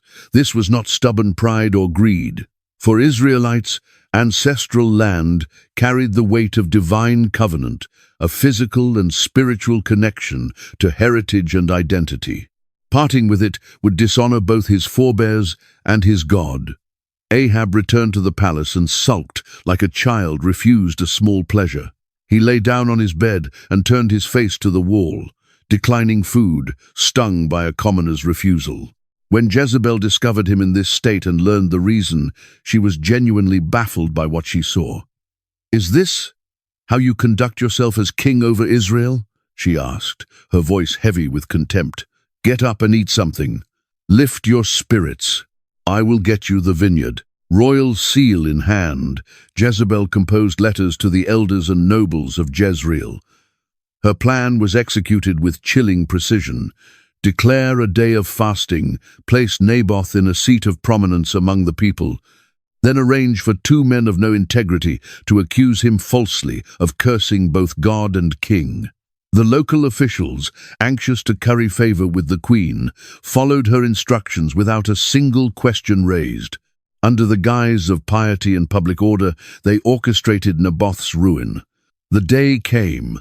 The accusations were delivered. Witnesses swore to lies. The mood of the gathered crowd turned ugly and dark. No trial. No defense presented. No mercy extended. Only stones falling against flesh until Naboth lay still. Word reached the palace quickly. Naboth is dead. Jezebel delivered the news to her husband with all the calm of someone reporting the weather. "Get up and take possession of the vineyard. Naboth refused to sell it to you. He is no longer alive." Ahab rose from his bed, his sulking forgotten. He made his way down to the vineyard, already perhaps envisioning where he would plant his herbs and vegetables. As he walked the rows Naboth had tended with such care, he did not notice the solitary figure coming toward him from the hillside. Elijah had returned, recalled by divine command to stand before the king once more. Their meeting among those vines would become one of the most remembered moments in Israel's memory. "Have you found me, my enemy?" Ahab asked, unease bleeding through his words. "I have found you," the prophet replied, "because you have sold yourself to do evil in the sight of Yahweh." Then came the pronouncement that would follow the royal couple like a shadow for the rest of their lives. "In the very place where dogs licked up Naboth's blood, dogs will lick up your blood." And for Jezebel, an even more terrible fate was declared. Dogs will devour Jezebel by the wall of Jezreel. What made this episode so revealing was not only the murder itself, but the method by which it was accomplished. Jezebel had worked entirely within the language and structures of Israelite law and religion. A fast day, a public assembly, the legal requirement of 2 witnesses. She did not simply disregard Yahweh's law, she turned it into a weapon. For many in Israel, Naboth's vineyard became a symbol of royal power, consuming justice. Farmers muttered about it while working their own soil. Elders recounted it in lowered voices as a warning for future generations. Even in the courts of neighboring kingdoms, the story traveled as a cautionary tale about authority left without limits. The prophet returns. 3 years had passed since Elijah's stark confrontation with Ahab in Naboth's vineyard. The prophet had come to move through the kingdom like a shadow, appearing without warning to deliver unwelcome messages and then disappearing again. His name was spoken with equal measures of reverence and dread. Now, he returned to find Israel preparing for war. Ben-Hadad of Aram was massing his forces along the northern borders, his armies gathering like clouds before a storm. Ahab, for all his spiritual failings, proved himself a capable military mind as he set about organizing Israel's defenses. In his council room, advisors argued over tactics, while messengers brought fresh intelligence on enemy movements. Into this charged atmosphere stepped a prophet unfamiliar to the court, not Elijah, but one of the many who had begun emerging from hiding as Jezebel's hold on state affairs gradually loosened, even if her grip on the royal household remained firm. "This is what Yahweh says," the man declared. "Do you see this vast army? I will give it into your hand today, and then you will know that I am Yahweh." Ahab, ever pragmatic even in his idolatry, asked simply, "By whom?" "By the young officers of the district governors," came the reply. The king followed this unconventional divine strategy, sending 232 junior officers ahead of his army of 7,000. Against every expectation born of military logic, Israel won a decisive victory. Ben-Hadad slipped away on horseback with only a few cavalry, but his forces were broken and scattered across the field. The prophet returned with a word of caution: "Strengthen your defenses and think carefully about what must be done, because when spring arrives, the king of Aram will come for you again." Meanwhile, in Damascus, Ben-Hadad's advisors worked to explain the defeat. "Their gods are gods of the hills. That is why they prove too strong for us. But if we face them out in the open plains, we will surely defeat them." When spring returned, the armies met on the flatlands near Aphek. Israel's fighting force looked like 2 small flocks of goats set against the Aramean army that seemed to fill the entire landscape. And yet, victory came again to Ahab's forces. 100,000 Aramean foot soldiers fell in a single day, and Ben-Hadad surrendered. Rather than order his enemy's execution, Ahab welcomed him as a brother and struck a treaty. Cities taken from Israel would be returned, and Israelite traders would be permitted to operate in the markets of Damascus. To many at the time, this read as shrewd diplomacy, but not to those who spoke for Yahweh. The prophets read this alliance as compromise with what should have been rejected entirely, another example of Ahab placing political convenience above divine commands. Through a symbolic act, one prophet disguised himself, approached Ahab on the road back from his victory, and confronted him directly. "This is what Yahweh says. You have released a man I had determined must die. Therefore, your life for his life, your people for his people." Ahab returned to Samaria sullen and bitter. Victory had turned to something hollow and unsatisfying in his hands. Despite everything his forces had achieved, the king could not shake the shadow of prophetic judgment that seemed to follow every decision he made. For Jezebel, these repeated divine interventions in military affairs only deepened the threat she already faced. The victories attributed to Yahweh gave renewed strength to the very religious faction she had worked so hard to suppress. Her husband found himself increasingly pulled between her counsel and the unrelenting warnings of prophets who kept surfacing despite all her efforts. In the markets and in the villages, people had begun speaking about Yahweh more openly again. They retold stories of the drought, of Mount Carmel, of victories won against odds that defied explanation. Something was shifting in Israel, a quiet reawakening of old faith, a growing resistance to Phoenician customs. Elijah observed these developments from a distance, pouring himself into the shaping of a successor named Elisha. The older prophet understood that his own chapter was drawing toward its close. New voices would rise to press the challenge. New confrontations would test the nation at the deepest level. The arrow in the chariot. Word of another approaching war reached the palace in Samaria. This time, the threat was not from Aram, but from the growing power of Assyria pushing in from the east. Ahab, ever the pragmatist, assembled an alliance with his former opponent Ben-Hadad and with King Jehoshaphat of Judah to resist this shared danger. Before the armies moved, Jehoshaphat, a man of sincere devotion to Yahweh, asked that they seek divine guidance first. Ahab summoned the 400 prophets who served in his court, men who had learned to season their words with Yahweh's name while still telling the king what he wanted to hear. "Go," they declared together, "for Yahweh will hand it to the king." But there was an eagerness in their chorus that unsettled Jehoshaphat. "Is there not still a prophet of Yahweh here we can consult?" he asked. Ahab's expression darkened. "There is one more, a man through whom we can seek Yahweh, but I despise him because he never speaks anything good over me. It is always something bad. He is Micaiah, son of Imlah."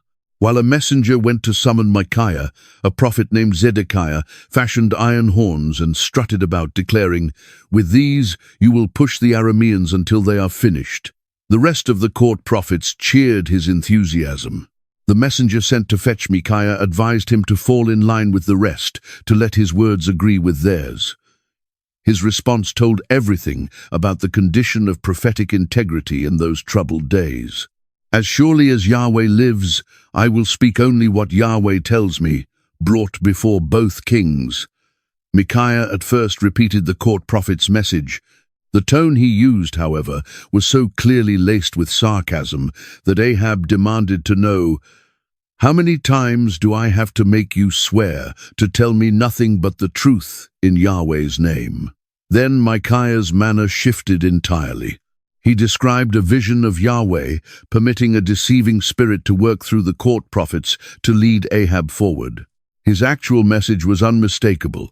Disaster was waiting for the king on that battlefield.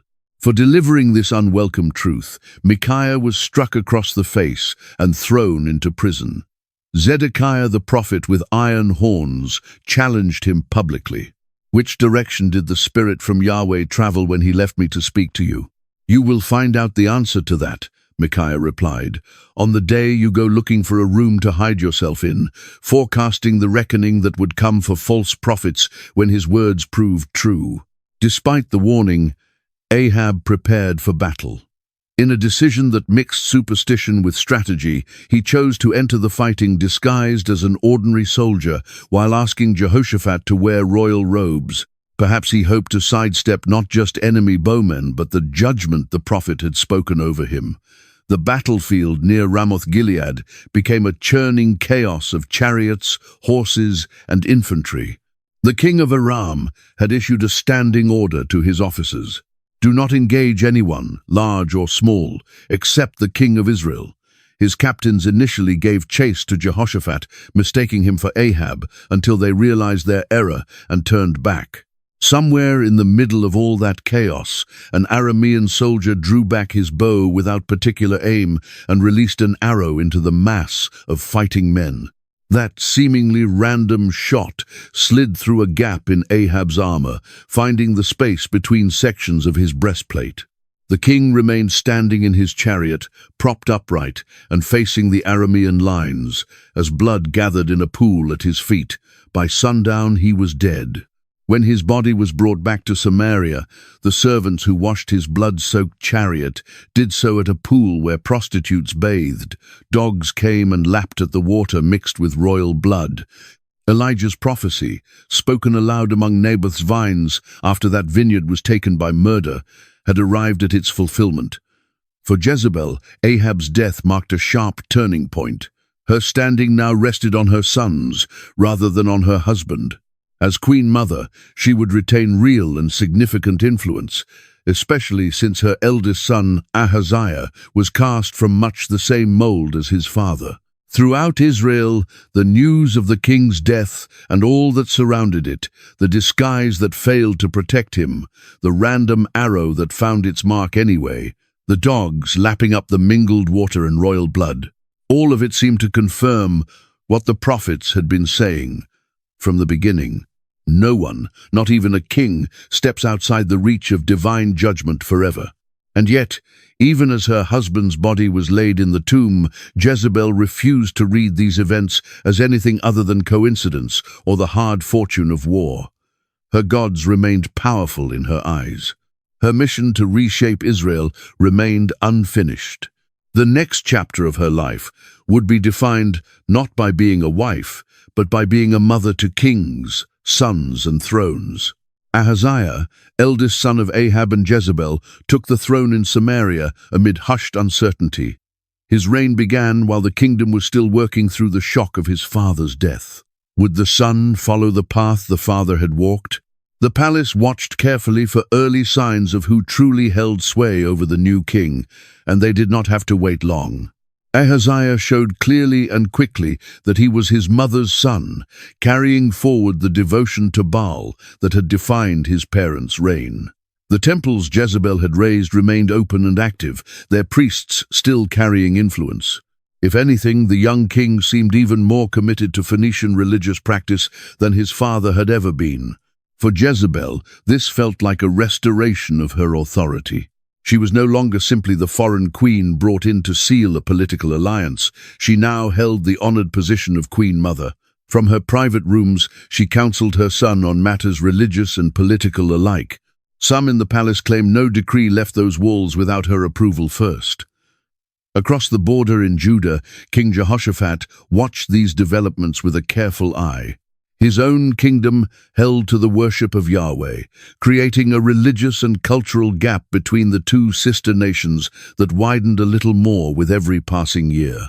And yet, the practical realities of shared borders and common enemies demanded continued cooperation regardless of religious differences. Ahaziah's reign turned out to be unexpectedly short. While moving through an upper room of his palace, he fell through a latticed window, suffering injuries that left him bedridden and uncertain of recovery. Racked with pain and afraid for his life, he sent messengers to consult Baal-zebub, god of Ekron, to find out whether he would survive. On the road to Ekron, the messengers were intercepted by Elijah, the aged prophet, his face weathered by long years in desert places. The message he carried was blunt and unsparing.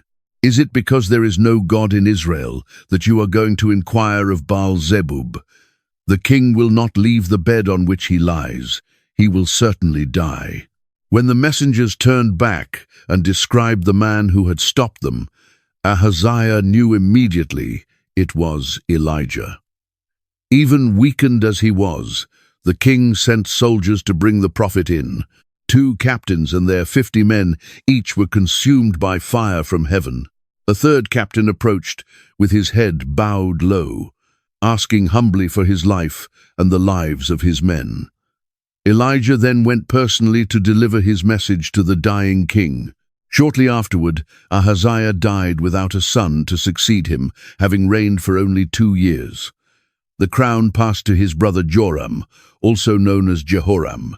The change of kings created a moment of genuine possibility. Would Jezebel's second son choose a different direction? Those who hoped for change saw early encouraging signs. Scripture records that Joram did what was evil in Yahweh's sight, but not after the manner of his father and mother, for he put away the pillar of Baal that his father had made.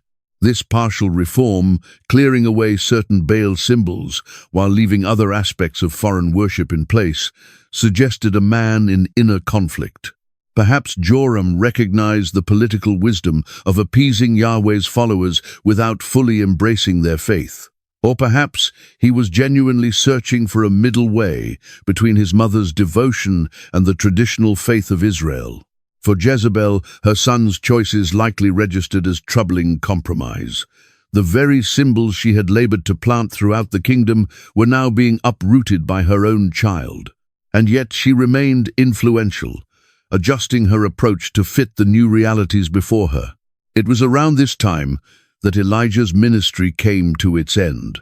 In one of the most mysterious moments recorded in all of biblical history, he was carried up into heaven in a whirlwind, witnessed only by his protege, Elisha. The mantle of prophetic authority, in the most literal sense, fell to Elisha, who would carry forward the divine confrontation with Jezebel's enduring influence. Joram's reign brought continued military pressure from outside. Moab, which had paid tribute to Israel, threw off that obligation after Ahab's death. Joram formed a three-way alliance with Jehoshaphat of Judah and the king of Edom to put down the rebellion. When the allied armies found themselves without water deep in the desert, they turned to Elisha. The prophet's response laid bare exactly how he viewed Joram. "What is there between you and me?" he said. "Go to your father's prophets or to your mother's prophets." Only out of deep regard for Jehoshaphat did Elisha relent and offer guidance that saved the allied armies from disaster. The incident made plain the continued spiritual division inside Israel's royal house. Joram stood between two worlds, the Baal worship of his parents and the Yahweh worship Elisha embodied.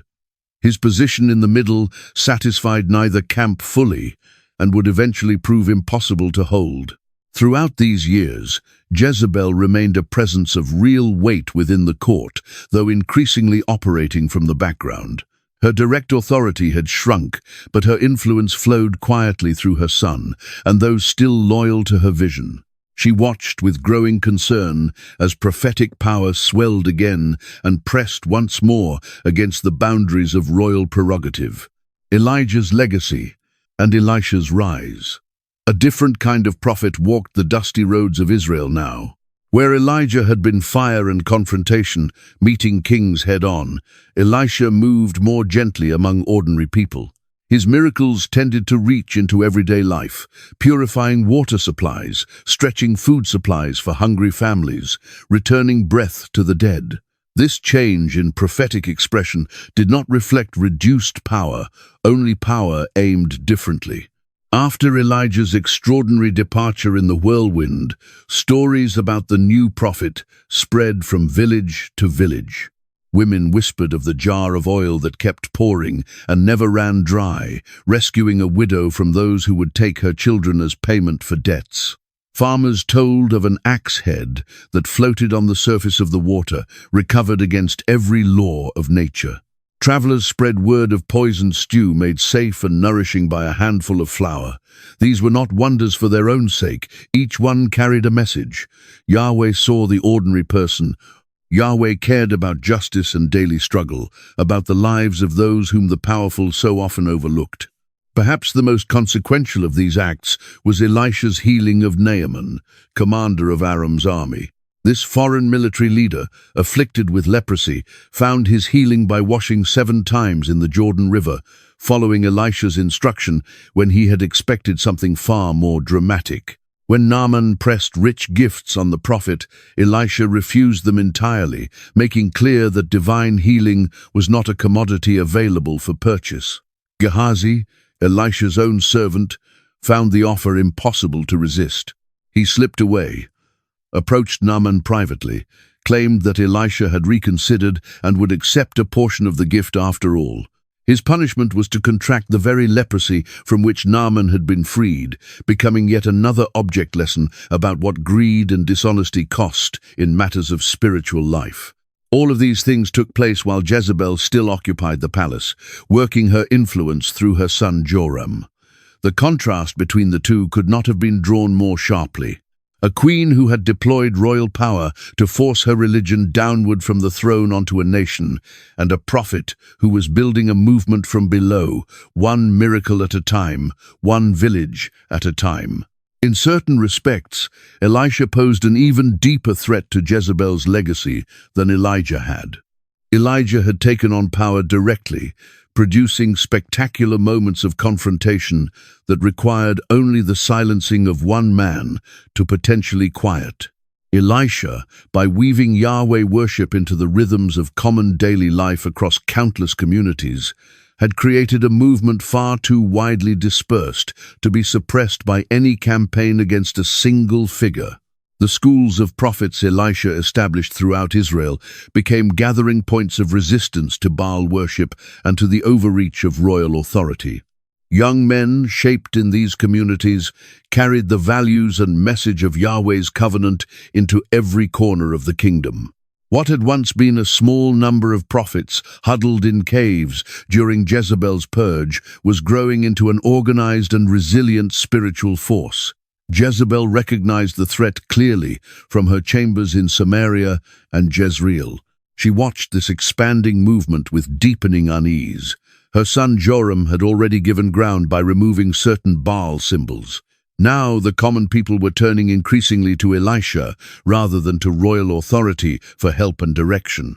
Reports reached the palace of the prophet's uncanny awareness of how he could describe in precise detail words spoken in private inside the king of Aram's own chambers, frustrating planned strikes against Israel before they could be launched. One story made its way back to the palace of how the prophet had once been entirely surrounded by enemy forces sent specifically to take him prisoner. When his servant panicked at the sight of the encircling army, Elisha prayed that the young man's eyes would be opened, and he saw the hills around them filled with horses and chariots of fire, a heavenly army beyond counting. This had stopped being only a spiritual contest. It was a struggle for the very heart and future of a nation. Would Israel follow the path of its neighbors, with religion defined by royal preference and patronage? Or would the prophetic tradition, insisting on justice, compassion, and faithfulness to Yahweh's commands, carry the day regardless of what any ruler decreed? Joram found himself pulled between these two visions. His mother represented one road, Elisha represented another. His partial compromise satisfied neither direction fully and left him exposed to pressure from both. For Jezebel, now aged but far from diminished, these years must have carried a particular kind of frustration. The religious transformation she had imagined for Israel had never been completed. Her influence, while still real, faced a prophetic movement that showed no sign of fading or giving in.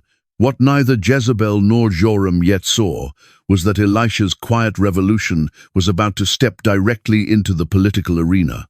The prophet who had spent years performing acts of mercy among ordinary people was preparing to reach into the very structure of royal power itself. The whisper of revolution. In a quiet space, well away from palace informants and the calculations of courtly life, Elisha called aside a young prophet from among his disciples. The room carried the scent of oil and herbs as Elisha placed a small flask into the younger man's hands, its contents unremarkable to the eye, but charged with extraordinary purpose. "Tuck this flask of oil inside your cloak," Elisha instructed, keeping his voice low and steady. "Travel to Ramoth Gilead. When you arrive, find Jehu, son of Jehoshaphat, son of Nimshi." Jehu was no random selection. A military commander who had served under both Ahab and Joram, he was known throughout the army for his boldness, for action that at times bordered on the reckless. "He drives like Jehu," people said of any chariot driver pushing his horses beyond reason. Elisha continued with directions that carried the weight of finality. "Pull him aside from the other officers and take him into an inner room. Pour the oil over his head and say, 'This is what Yahweh declares. I anoint you king over Israel.'" This was not only a religious act, it was an act of treason. Joram still sat on Israel's throne. To anoint another was to invite civil war, a prospect that seemed not to concern Elisha in the slightest. "Open the door and run immediately," he added, acknowledging in plain terms the danger the young man would be walking into. The young prophet traveled to Ramoth-Gilead, where Israel's army held position against threats from Aram. He found Jehu seated with his fellow officers, perhaps talking strategy or simply passing the slow hours between duties. "I have a word for you, Commander," the young man said. "For which of us?" Jehu asked. "For you, Commander." Inside a private room, the prophet tipped the flask and let the oil run down over Jehu's head, cool against his skin, moving through his beard. "This is what Yahweh, God of Israel, says," the young prophet declared. "I anoint you king over Yahweh's people, Israel. You are to strike down the house of Ahab, your master. I will avenge the blood of my servants, the prophets, and the blood of all Yahweh's servants shed by Jezebel." He continued with precise and sobering words about the total destruction of Ahab's entire line, closing with the declaration reserved specifically for Jezebel. "Dogs will devour Jezebel in the plot of ground at Jezreel, and no one will be left to bury her." His task completed, the young prophet threw open the door and fled, leaving Jehu standing alone with a decision that would reshape everything. Would he accept this divine commission and move against his own king, or would he dismiss the encounter as the ravings of a madman, as his fellow officers were soon to suggest? When Jehu rejoined his companions, they sensed the change in him immediately. "Why did this crazy person come to you?" they pressed. "You know the kind of talk these people bring." Jehu deflected at first. "You know how it goes with men like that," but they pushed harder. "That is not true. Tell us what happened." Finally, Jehu told them. He said, "This is what Yahweh declares. I anoint you king over Israel." What followed revealed a great deal about how the military class in Israel truly felt about Joram's rule and about Jezebel's lingering shadow over the throne. Rather than reporting this act of treason to their king, the officers recognized Jehu as their new sovereign without a moment's hesitation. They spread their cloaks across the bare steps beneath his feet, creating an improvised royal carpet. A trumpet rang out across the camp, and voices broke out from every direction. "Jehu is king." The soft murmur of change had already stirred the air. In a remote military outpost, far beyond the watchful gaze of Jezebel, a new ruler had been declared. The oil poured upon Jehu's head had barely dried, yet the machinery of fate had already begun, rolling toward its violent destination. Jehu moved with the kind of swiftness that defined his nature. "If you truly want me as your king," he told the officers around him, "make sure nobody slips out of this city to carry word to Jezreel." The gates were sealed shut as Jehu readied his chariots for the journey that would reshape Israel forever. Back in the palace at Jezreel, Jezebel and Joram had no sense of the storm drawing near. The uprising beginning at Ramoth-Gilead threatened everything the queen had devoted decades to building. The victory of Yahweh worship, the collapse of her religious ambitions for Israel, and most painfully, a direct blow to the dynasty she had poured her life into creating. The prophetic spark that had first ignited with Elijah would soon grow into a flame that roared across the entire kingdom, bringing reckoning upon the house of Ahab and the queen who had stood in open defiance of Yahweh. For the moment, however, the secret remained locked among soldiers, readying themselves to march against their own sovereign. Jehu's ride. The royal court of Israel had no warning of what was approaching. Far removed from the palace, a quiet encounter unfolded, one carrying the weight of everything that was to come. Elisha, the prophet who had walked in Elijah's shadow, dispatched a young man carrying a flask of oil to seek out a military commander named Jehu. The young messenger located him, seated among his fellow officers. "I have something to tell you, Commander," the young prophet said, drawing Jehu away to a room where they could be alone. There he poured the sacred oil over Jehu's head, marking him as Israel's king to come. The words that followed must have coursed through Jehu like cold water. "Thus says the Lord, I anoint you king over Israel. You shall bring down the house of Ahab. I will repay the blood of my servants the prophets at the hand of Jezebel." The young man turned and fled the moment those words left his mouth, leaving Jehu to face his fellow officers and their burning curiosity. When they pressed him about what the fellow had wanted, Jehu tried to wave it off, but they pushed harder until he told them the truth. He had been anointed king. In that instant, something changed in the room. These battle-hardened soldiers, recognizing a moment of transformation, stripped off their outer garments and spread them beneath Jehu's feet, fashioning a rough royal carpet from cloth and urgency. They raised their trumpets and cried out, "Jehu is king!" The coup had taken its first breath, but time was everything now. If word reached Jezreel ahead of Jehu, the cause would be lost. Messengers could alert the royal household. Defenses would snap into place. The surprise that gave them their only advantage would dissolve like mist under morning sun. So Jehu ordered that no man be allowed to leave with news. Then he mounted his chariot. The reins felt different in his grip.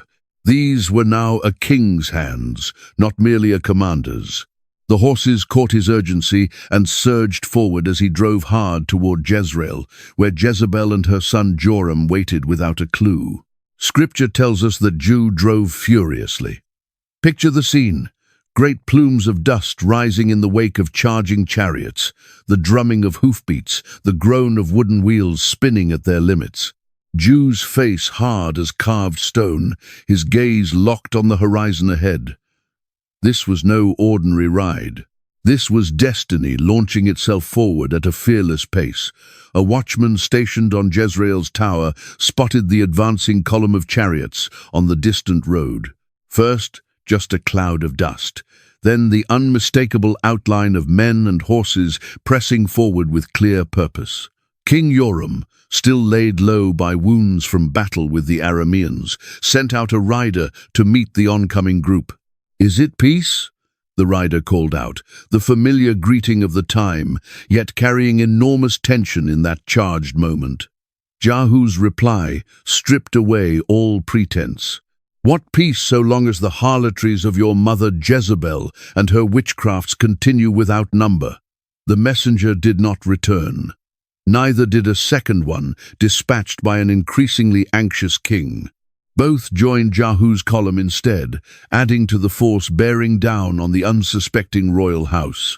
The watchman on the tower must have felt dread settling over him as he reported this strange turn to his king.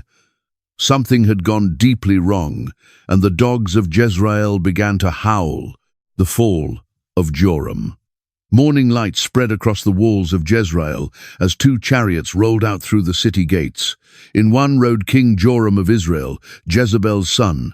In the other sat his cousin Ahaziah, king of Judah, who had come to visit his wounded kinsman. Both men, heirs to powerful dynasties, rode side by side to meet the force advancing toward them. They came upon Jehu near the vineyard that had once belonged to Naboth, that very piece of earth that Jezebel had seized through murder and deceit years before. The ground where blood had once soaked the soil now became the site of bloodshed again. History has a particular gift for completing its own circles. "Is it peace?" Joram called out to Jehu, repeating the question his messengers had carried before him. Jehu's answer settled over the moment like smoke before a fire. "What peace so long as the harlotries of your mother Jezebel and her witchcrafts continue without number?" In that breath, Joram understood everything. "Treachery," he shouted, spinning his chariot to run, but the warning he threw to Ahaziah came a moment too late. Jehu, whose name carries the meaning Yahweh is he, drew back his bow with steady, lethal purpose. The arrow flew straight and true, catching Joram between the shoulders and passing through his heart. The king of Israel fell forward in his chariot, his blood pooling beneath him. "Take him and throw him on the field of Naboth," Jehu commanded his officer Bidkar. "Remember how you and I rode together behind his father Ahab, and the Lord spoke this very word against him. Surely I saw yesterday the blood of Naboth and his sons, and I will repay you in this same ground." So Joram's body was cast onto the very land his mother had stolen through corrupt judgment. Justice arrived in a perfect circle that even Jehu himself recognized as something fitting. The ground Jezebel had seized by perverting justice now received the body of her son. King Ahaziah of Judah, having witnessed his cousin's death before his eyes, fled in terror. Jehu's forces gave chase, wounding him in his chariot. Though he managed to reach nearby Megiddo, his wounds proved fatal. The house of Ahab was crumbling, one member at a time.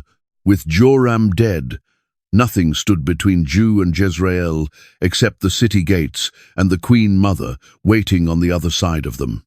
News of her son's death would reach her soon enough, carried on the same wind, stirring the dust behind Jehu's approaching chariots.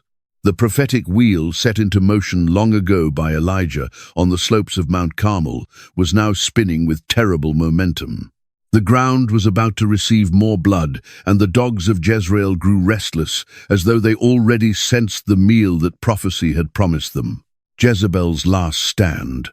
When word arrived at the palace that Joram was dead, something remarkable unfolded. Jezebel, now an aging queen mother who had weathered decades of political fury, did not run. She did not bury herself in the inner rooms of the palace or cry out for mercy. Instead, she prepared herself for one final act of defiance. She painted her eyes with kohl, the dark cosmetic woven into royal tradition since the days of ancient Egypt. She arranged her hair with care and adorned herself as a queen should be adorned. Some scholars suggest she dressed in her full royal garments, perhaps even the Sidonian priestess regalia she had worn all her life. This was not a vain woman clinging to beauty as death approached. This was a calculated choice. Jezebel had ruled through the power of symbols for decades. Now, facing the end of everything, she chose to meet it not as a frightened woman cowering in shadows, but as a queen, as a priestess, as herself. She took her position at an upper window of the palace, visible to anyone passing through the city gate below. When Jehu's chariot thundered through the entrance of Jezreel, she was ready.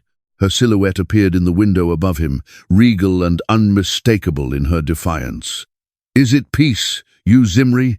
Murderer of your master," she called down. These were not idle words. They were precisely aimed barbs. By invoking the name Zimri, she drew a comparison between Jehu and a former usurper who had held Israel's throne for only 7 days before meeting a violent end. The message beneath those words was razor clear. You may take my life, but history will weigh you and find you wanting.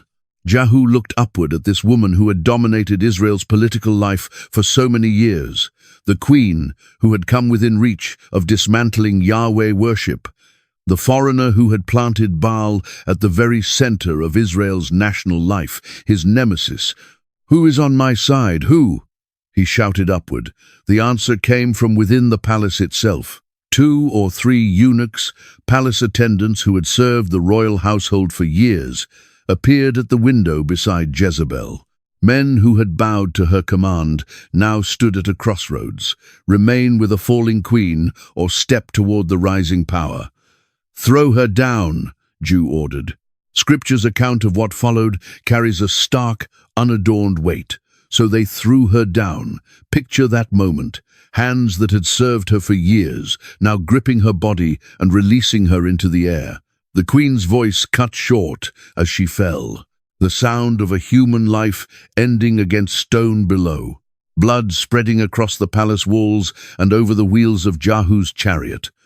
Jehu showed no hesitation. He drove over her body with his chariot, pressing flesh and bone beneath hooves and wheels. Then he walked into the palace to eat and drink, claiming his victory meal in what was now his court. Only after he had satisfied his appetite did a flicker of something almost human show itself. "See now to this cursed woman and bury her, for she is a king's daughter," he said.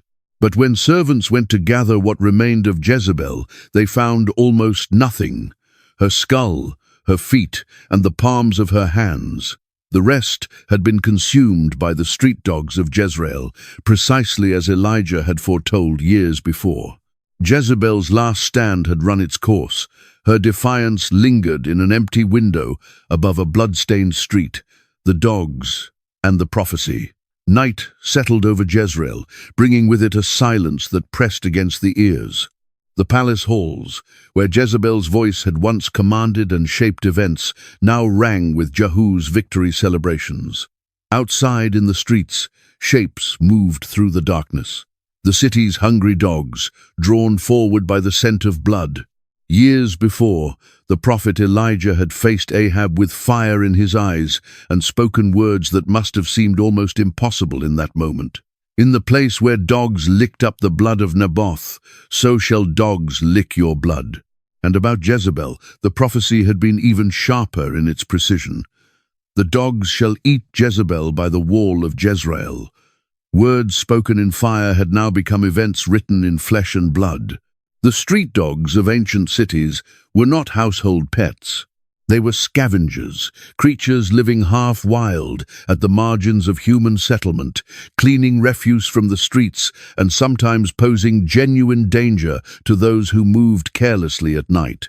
Now they had performed their final duty to prophecy, consuming the body of the queen who had once threatened to reduce Elijah himself to the same fate as her slaughtered prophets. When morning arrived and Jehu's men went to see about burying her, they found what the prophecy had described with unsettling precision. Only her skull remained, along with her feet and the palms of her hands, a detail gruesome enough that the biblical text does not soften it. Why exactly those portions survived has occupied scholars for generations. Some propose that the cosmetics and pigments in her hair made the skull less appealing to the animals. The hands and feet, with their tougher skin and diminished flesh, may similarly have been passed over as less appetizing. Whatever the explanation, the partial remains created a final indignity that even death could not spare her. There was simply not enough left of Jezebel to offer a proper burial. When the servants returned and reported what they had found to Jehu, he received the news with a grim nod. This is the word of the Lord, which he spoke through his servant Elijah the Tishbite. On the plot of ground at Jezreel, dogs shall eat the flesh of Jezebel, and the corpse of Jezebel shall be as dung on the face of the open field. The queen who had raised temples and given orders to kings had become food for scavengers, her remains scattered through the city streets. For those who witnessed it, the message was impossible to miss. Divine judgment made visible in its most visceral form. For the biblical writers, this ending served as the moral conclusion that Jezebel's story demanded. Her death was not merely a political killing, it was framed as divine justice. The woman who had defied Yahweh lay scattered and unburied, a fate regarded with absolute horror in ancient Near Eastern culture, where proper burial rites carried sacred weight. Yet even within this gruesome conclusion, there is something worth pausing over. Jezebel never ran. She never pleaded. She never abandoned her gods or stepped back from her convictions. She remained wholly herself until the final moment, meeting her end with painted eyes and words designed to cut. The dogs of Jezreel had completed their prophetic role. The blood had been licked from the stones. But Jezebel's story was nowhere near finished. It was only just beginning its long journey through human memory and imagination. The aftershock. Dawn broke over a changed Israel. Jehu, newly declared king, had only just started. The death of Jezebel was no more than an opening act in a brutal campaign to lock down his throne and wipe out every trace of the house of Ahab. Like rings spreading outward from a stone dropped into still water, the consequences of Jezebel's fall were about to reach into every corner of the kingdom. Jehu dispatched letters to Samaria, where 70 sons of Ahab were living under the care of the city's elders. His message came wrapped in false choices. Select the best and most capable of your master's sons, place him on his father's throne, and defend your master's house. It was a trap, and the elders of Samaria understood it immediately. They had watched what happened to Joram and to Jezebel. They replied with total submission, "We are your servants, and will carry out whatever you ask. We will place no man on the throne. Do as you see fit. Jehu's second letter exposed his true design. "If you are with me, bring me the heads of your master's sons at Jezreel by this time tomorrow." The following day, 70 baskets arrived at the gates of Jezreel. Each one contained the head of one of Ahab's descendants. Jehu ordered them arranged in 2 stacks at the city entrance, a brutal warning to anyone who might think of contesting his right to rule. But the killing had not run its course. Jehu then eliminated all who remained of Ahab's household in Jezreel. Officials, close companions, priests, anyone whose life had been woven into the fabric of the previous dynasty. He then turned towards Samaria, carrying his purge with him along the road. At Beth-Eked of the shepherds, he came upon 42 members of Judah's royal family, kinsmen of the slain king Ahaziah. Though none of them bore any part in Jezebel's crimes, they carried blood ties to Ahab through marriage alliances. Not one of them survived the encounter. Continuing toward Samaria, Jehu crossed paths with Jehonadab, the son of Rechab. Jehonadab was a man known for his fierce adherence to ancient traditions and his complete rejection of the comforts and corruptions of city life. Sensing an opportunity to clothe his purge in religious legitimacy, Jehu invited him to ride alongside him. "Come with me and see my zeal for the Lord." With Jehonadab seated beside him, lending a visible veneer of holy approval, Jehu entered Samaria and finished off all who remained of Ahab's extended family. Scripture describes the result with chilling efficiency. He destroyed Ahab in Samaria, according to the word of the Lord that he had spoken to Elijah. But Jehu saved his most theatrical violence for the worshippers of Baal, the living remainder of Jezebel's religious legacy. He announced a grand sacrifice to Baal, grander than anything Ahab had ever staged. Worshippers poured in from across Israel, packing Baal's temple until it could hold no more. Once they were all inside, Jehu positioned 80 men around the perimeter of the temple with instructions that left no room for uncertainty. "If any man I am about to hand over to you escapes, you will pay with your life." No sacrifice ever took place. Instead, Jehu's soldiers walked in and cut down every worshipper. They hauled out the sacred pillars and set them on fire. They pulled down the temple itself and converted it into a latrine, the ultimate gesture of contempt and desecration. In one swift and coordinated campaign, Jehu had erased both the dynastic and the religious inheritance that Jezebel had spent her life building.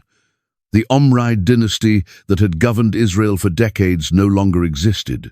The Baal worship she had brought into Israel's heart was driven underground. The temples she had erected were rubble. The biblical writers approved of Jehu's religious purging while keeping silent about his methods. The authors of Kings record that God told Jehu, "Because you have done well in carrying out what is right in my eyes, and have done to the house of Ahab all that was in my heart, your sons to the 4th generation shall sit on the throne of Israel." Yet later prophets such as Hosea would speak out against the bloodshed of Jezreel, suggesting that even purposes aligned with the divine did not entirely justify the excess of Jehu's violence. The aftershocks of Jezebel's fall had grown into a full political earthquake, leaving Israel's landscape transformed beyond recognition.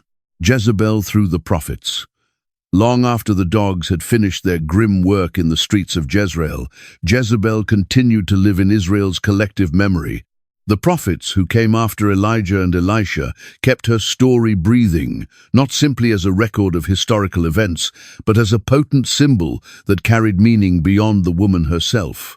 Through their writings, Jezebel outlasted her own death, becoming something larger than her story.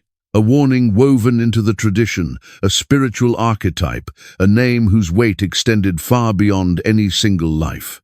Hosea, writing roughly a century after Jezebel's death, called up the memory of Jezreel's bloodshed when pronouncing judgment upon Jehu's dynasty. Though he never called her by name, his words kept that violent chapter alive for generations who had not witnessed it. In the writings of Jeremiah, false prophets are condemned using language that would have called Jezebel's imported priests and prophets immediately to mind for any listener who knew their history.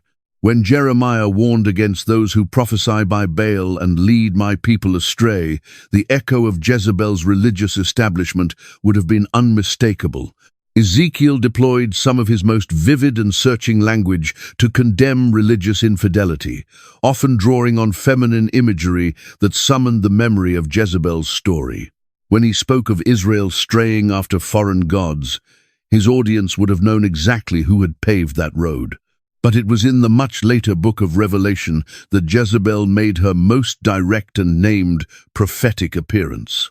In a letter addressed to the church at Thyatira, the risen Christ condemns that woman Jezebel, who calls herself a prophetess and is teaching and misleading my servants to practice immorality and to eat food sacrificed to idols. This was not the historical Jezebel, who had been gone for nearly 1,000 years when Revelation was composed. It was rather someone within the early Christian community whose teachings were seen as equally corrupting in their effect. By reaching back to Jezebel's name, the author drew on centuries of layered meaning: foreign influence, false teaching, seduction away from true devotion. Through the prophets, Jezebel grew into something beyond a failed queen. She became the symbol of religious corruption, of the corrosive pull of outside influence, of feminine power deployed to lead the faithful down a wrong road. Her name became a shorthand for a category of spiritual danger that the biblical writers returned to again and again.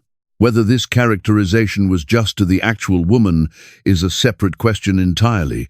The prophets were not composing objective history. They were shaping spiritual narrative, crafting lessons their communities needed to hear.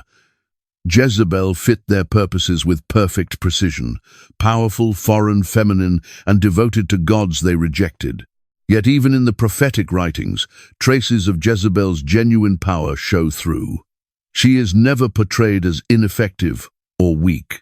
She is dangerous, precisely because she is capable, determined, and difficult to stop. The prophets condemned her with such force because she came terrifyingly close to succeeding in reshaping Israel's religious identity permanently. In the prophetic imagination, Jezebel expanded beyond the scale of any single life. She came to represent a recurring pattern they warned against repeatedly. The seductive pull of foreign ways, the corrupting reach of power cut loose from proper worship, the danger of forgetting one's spiritual foundations. This prophetic afterlife ensured that she would never fade quietly from memory. Long after her contemporaries had become nothing more than names in old genealogies, hers continued to spark strong reactions. The prophets had taken a Sidonian princess and turned her into an eternal symbol, guaranteeing that as long as their texts were read, Jezebel would go on living. Was Jezebel a feminist icon? Under wide desert skies, ancient stories take on new shapes with every generation that retells them. As contemporary eyes look back across 3,000 years to the figure of Jezebel, something curious begins to happen. The biblical narrative's villain sometimes shifts into something quite different: a feminist icon, a misunderstood woman of power, a victim of the stories told about her by those who opposed her. Is there genuine truth in this kind of reinterpretation? The answer resists simplicity.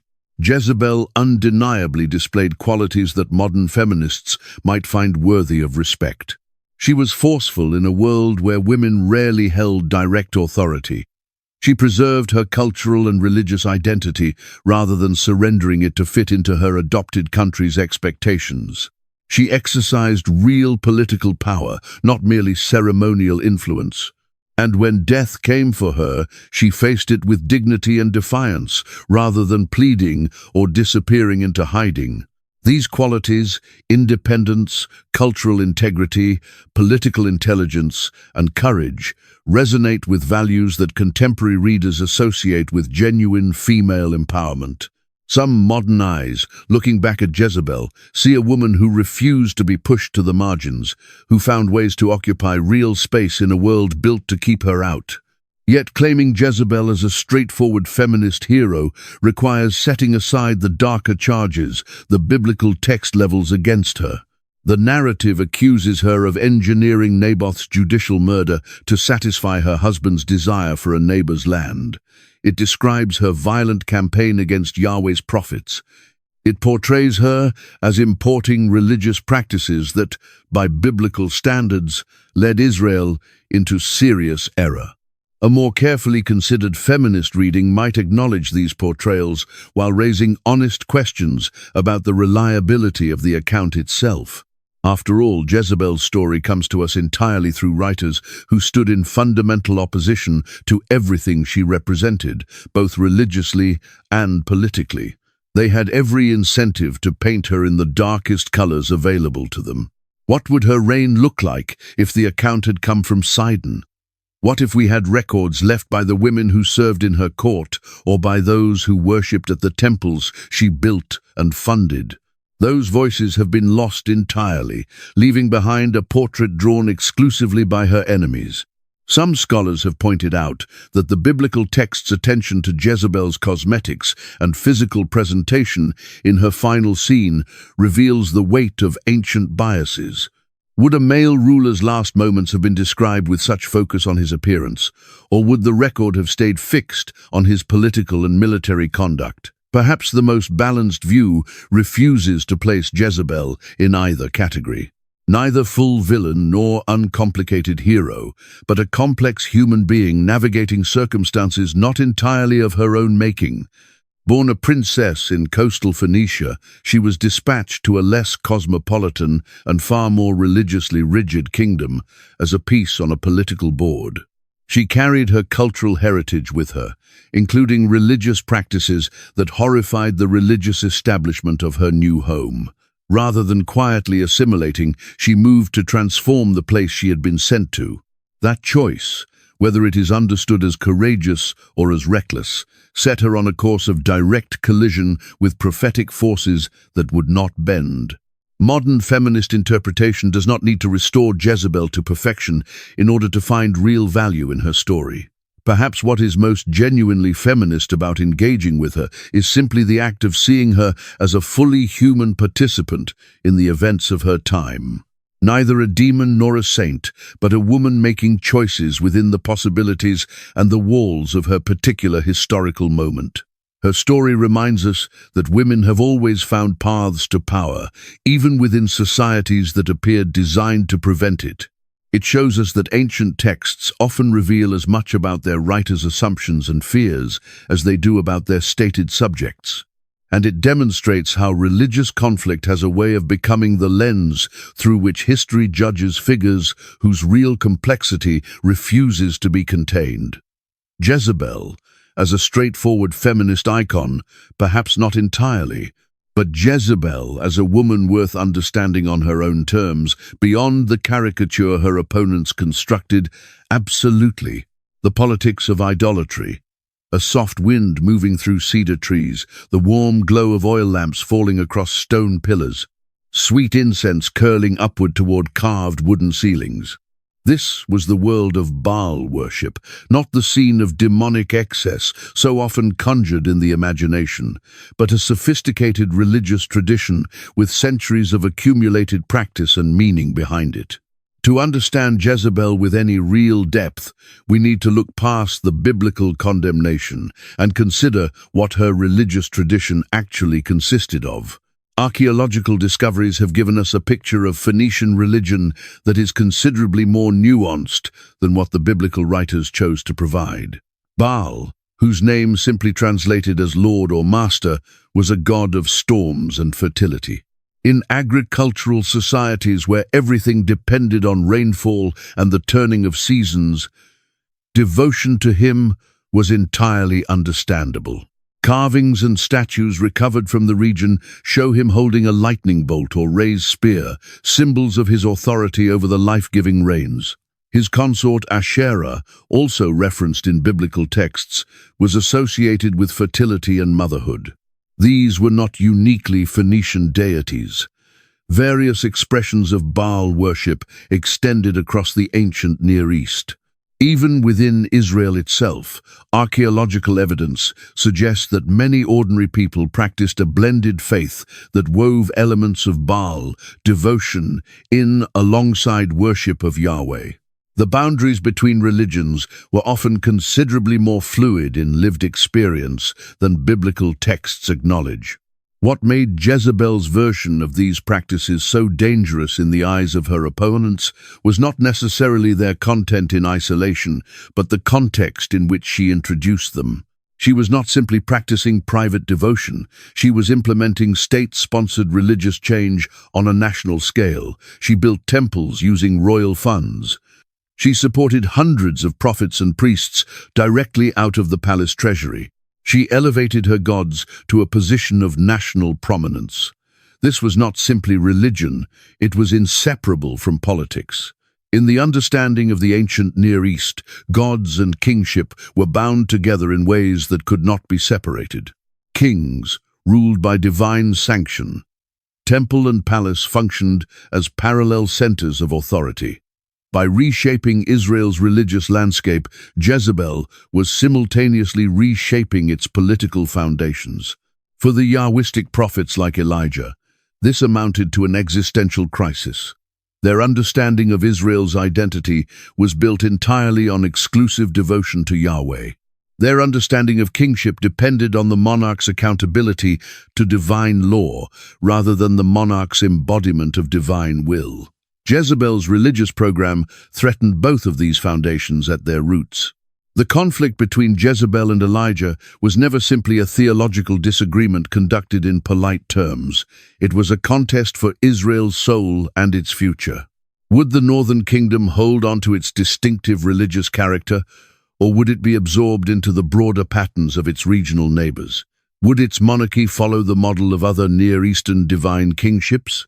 Or would it remain answerable to prophetic voices claiming to speak for Yahweh alone? Archaeological work at Samaria brings the material reality of Jezebel's reign into clearer focus. Ivory carvings displaying Egyptian and Phoenician motifs, pottery bearing distinctively Phoenician designs, the remnants of monumental architecture carrying Sidonian influence. These recovered objects confirm the biblical image of a royal court that embraced outside cultural elements wholeheartedly. But was Jezebel a religious hardliner intent on obliterating Yahweh worship as the biblical narrative implies? Or was she a builder of cultural bridges, seeking to draw Israel into fuller participation in the broader Mediterranean world? The truth likely lives somewhere between those two portraits. As a Sidonian princess, Jezebel would have grown up in a cosmopolitan trading city, long accustomed to religious plurality. Phoenician ports welcomed merchants from across the Mediterranean, each arriving with their own gods and rituals. From that perspective, adding Baal and Asherah to Israel's religious life might have looked to her like practical cultural diplomacy rather than aggressive religious conquest. However, Israel's prophetic tradition had long pushed back against exactly this kind of accommodation. From Moses forward, prophetic voices had insisted on undivided devotion to Yahweh. What appeared to Jezebel as a harmless and even natural religious expansion looked to them like a catastrophic compromise. The politics of idolatry in Jezebel's era reveals something that continues to be relevant in religious conflicts throughout history. What appears on the surface to be purely theological disagreement nearly always carries beneath it deeper struggles over cultural identity, political authority, and how a community understands itself and its boundaries. Jezebel's religious program threatened not just Israel's worship practices, but its sense of being a people with a particular calling. In the end, the prophets carried this particular contest. Jehu's purge removed official Baal worship from Israel's landscape. Yet archaeological evidence suggests that popular religious practice in the daily lives of ordinary people remained blended for a long time afterward. The tension between official orthodoxy and the way people actually lived, their faith never fully resolved, a pattern that has repeated itself throughout religious history in every tradition. Women in power in the ancient Near East. The fading sun threw long shadows across the painted walls of royal chambers in Memphis, Hattusa, Nineveh, and Tyre. In these ancient capitals, women moved through corridors of influence, finding their paths to power in societies that appeared designed to keep them out. Jezebel was not an outlier in the ancient world. She was part of a long and substantial tradition of women rulers who shaped history from behind thrones, or, on occasion, directly upon them. In Egypt, women like Hatshepsut did not merely influence kings. They became kings, ruling not in the title of queen consort, but as female pharaohs. Hatshepsut adopted the full visual language of male royal authority, including the ceremonial false beard in official depictions. Her mortuary temple at Deir el-Bahari stands to this day as a testament to a 20-year reign that preceded Jezebel's time by nearly 1,000 years. Closer to Jezebel's own era, the Assyrian queen Shamash, known to the Greeks as Semiramis, served as regent for her son and led military campaigns in her own right. Archaeological evidence confirms her exceptional standing. Her name appears on inscriptions normally reserved for kings. Like Jezebel, the legends surrounding her grew more elaborate with each retelling, eventually transforming a historical ruler into a figure of mythic proportions. In Hittite civilization, the queen held the formal title of Tawananna and maintained her position even after her husband's death, continuing to serve alongside the successor king. These women conducted diplomatic correspondence with other royal courts and held critical religious functions as chief priestesses. Set against this backdrop, Jezebel's exercise of power looks considerably less extraordinary. As the daughter of Ethbaal, king of Sidon and priest of Astarte, she would have grown up watching the interlocking of political and religious authority as a matter of ordinary royal life. When she married into Israel's royal house, she brought those expectations with her as a matter of course.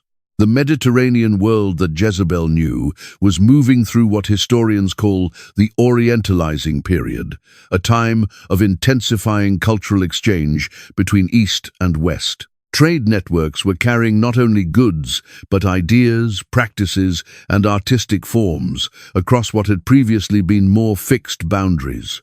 Royal women often traveled between courts as diplomatic marriages bound political alliances together. Foreign princesses like Jezebel carried their cultural and religious identities with them wherever those alliances sent them. The biblical writers interpreted Jezebel's exercise of power through a particular filter, reading her influence as corruption rather than as culturally familiar queenship. Yet her methods, patronage of religious officials, strategic court appointments, the cultivation of marriage alliances for her children, were standard tools for royal women across the region. What set Jezebel apart was not the way she exercised power, but the specific environment in which she exercised it. Israel's religious and political tradition diverged from its neighbors in fundamental ways.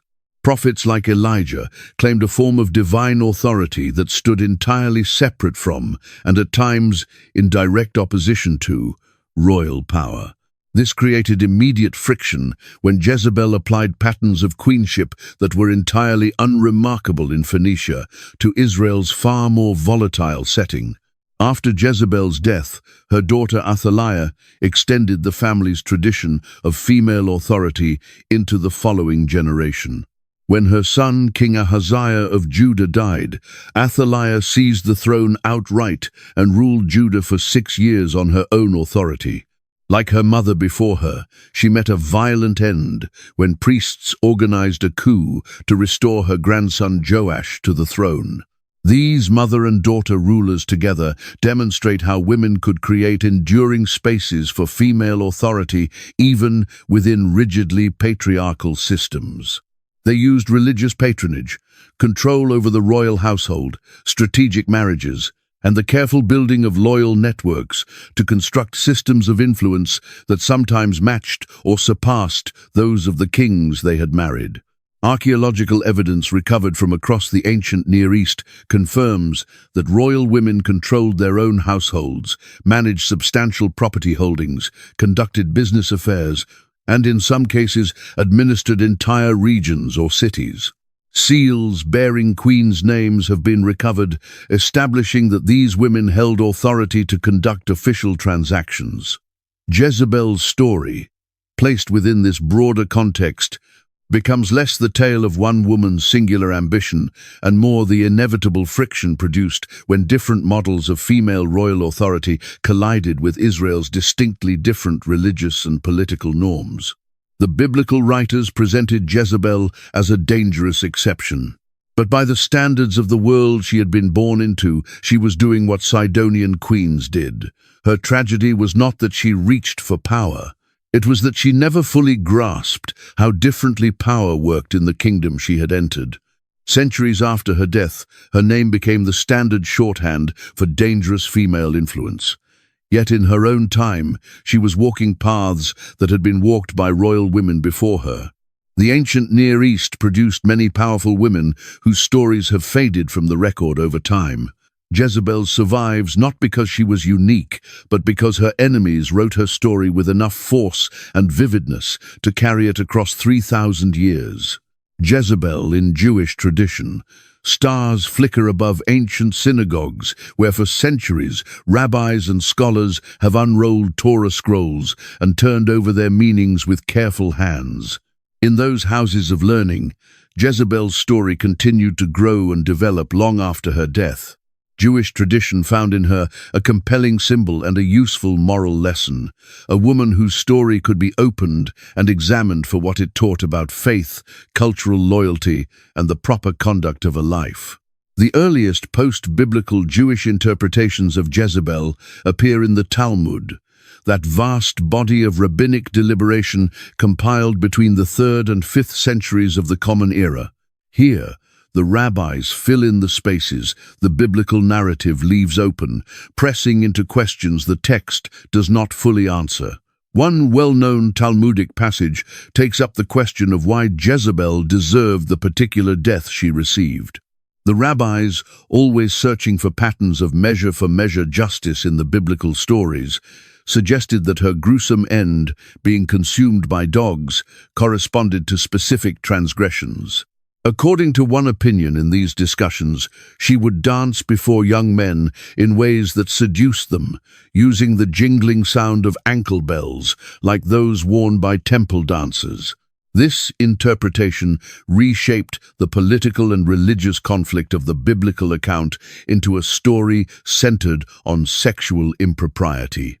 Another rabbinic tradition lingers over Jezebel's name itself. In Hebrew, the name Jezebel was read to contain roots pointing toward both where is and dung. The rabbinic wordplay around the name Zevel suggested that her name had foreshadowed her fate. She would end as dung scattered across an open field, as the prophet had declared. The great medieval commentators continued developing Jezebel's image for their own generations. Rashi, the celebrated 11th century French scholar, noted that when scripture says Jezebel painted her eyes, the Hebrew phrasing implies that she did so to increase her beauty, which Rashi read as an indication of vanity, persisting even in the face of death. Yet other commentators interpreted her final actions differently, suggesting she adorned herself not from vanity, but out of a resolve to die with the dignity belonging to her rank and station. In the mystical tradition of Kabbalah, Jezebel sometimes appears as a symbol of the Sitra Achra, the other side, or the forces of spiritual impurity. Her foreign gods and her persecution of prophets made her an apt embodiment of opposition to holiness. Jewish ethical literature, the Musar tradition, used Jezebel as an example of how power exercised without proper spiritual grounding leads inevitably toward corruption. These texts frequently set her against the virtuous women of the Bible, such as Sarah, Rebecca, or Esther, women who used their influence to serve and protect their people rather than to work against the divine will. Perhaps what is most striking is the way Jewish tradition maintained a kind of genuine ambivalence about Jezebel. While never clearing her name or rehabilitating her character, rabbinic sources occasionally acknowledged qualities in her that were not entirely without value.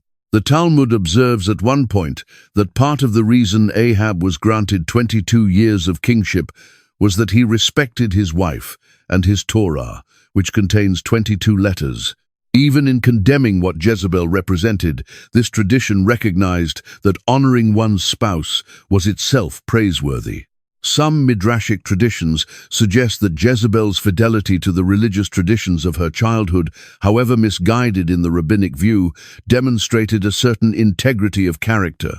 She remained true to the faith she had been born into, rather than adopting her husband's religion as a political convenience. This consistency, even when directed toward what the rabbis regarded as false gods, carried within it a seed of the kind of faithfulness that was genuinely admirable. Hasidic teachers occasionally extracted deeper lessons from Jezebel's story. One interpretation suggested that her name, containing the word Zevel, meaning dwelling, hinted at how even the most spiritually diminished states might become dwelling places for divine presence through genuine teshuvah, or repentance. Though the biblical account offers no indication that Jezebel herself repented, her story could serve to inspire in others the turning that she never made. As Jewish communities moved through their own histories of persecution and mounting pressure to assimilate into surrounding cultures, Jezebel's story took on dimensions that resonated with their immediate experience. In medieval and early modern Europe, Jewish commentators sometimes recognized in Jezebel's imported religious practices a mirror for the temptations their own communities faced to abandon tradition in favor of the dominant surrounding culture. For Jewish women across the centuries, Jezebel stood as a warning about the misuse of influence. Yet, as women's roles evolved within modern Jewish movements, some began to ask whether Jezebel's portrayal reflected genuine moral failings, or whether it reflected instead a kind of institutional discomfort with female authority. Contemporary feminist Jewish scholars have examined carefully how gender shaped both the biblical and the rabbinic portrayal of Jezebel, trying to separate whatever historical reality might lie beneath from the gendered narrative constructed over it. Throughout all these varied readings, Jewish tradition maintained Jezebel as a figure of genuine complexity, never simply brushed aside, always worth reopening for deeper examination. Her story became a kind of mirror in which each generation could look and find its own questions about assimilation, religious integrity, the proper use of power, and the complicated position of women within religious communities.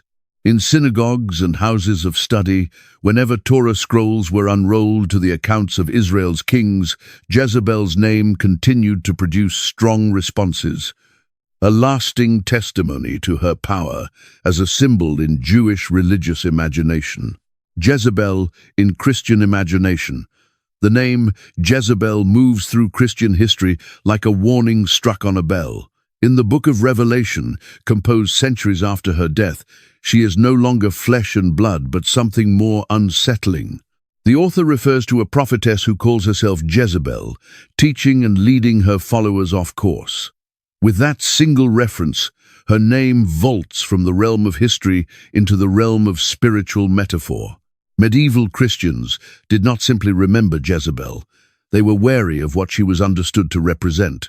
Monks copying manuscripts would sometimes stop at her name and make the sign of the cross before continuing their work. In their understanding, she was not merely a queen long dead, but a lurking force, a spiritual hazard capable of appearing in any woman who overstepped her designated place. By the time of the witch trials in Europe, Jezebel had become a standard label attached to women who challenged authority in any form. Preachers invoked her from their pulpits, holding up her painted face and her haughty stare at the window as evidence of the dangers of female vanity and resistance. A woman who was considered too bold or too vocal might find herself measured against this ancient queen, with all the danger such a comparison carried with it. Protestant reformers found new purposes for Jezebel's story in their own time. When Martin Luther turned his full force against the Catholic Church, he called the papacy worse than any Jezebel. John Knox, the Scottish reformer, wrote his famous tract, The First Blast of the Trumpet Against the Monstrous Regiment of Women.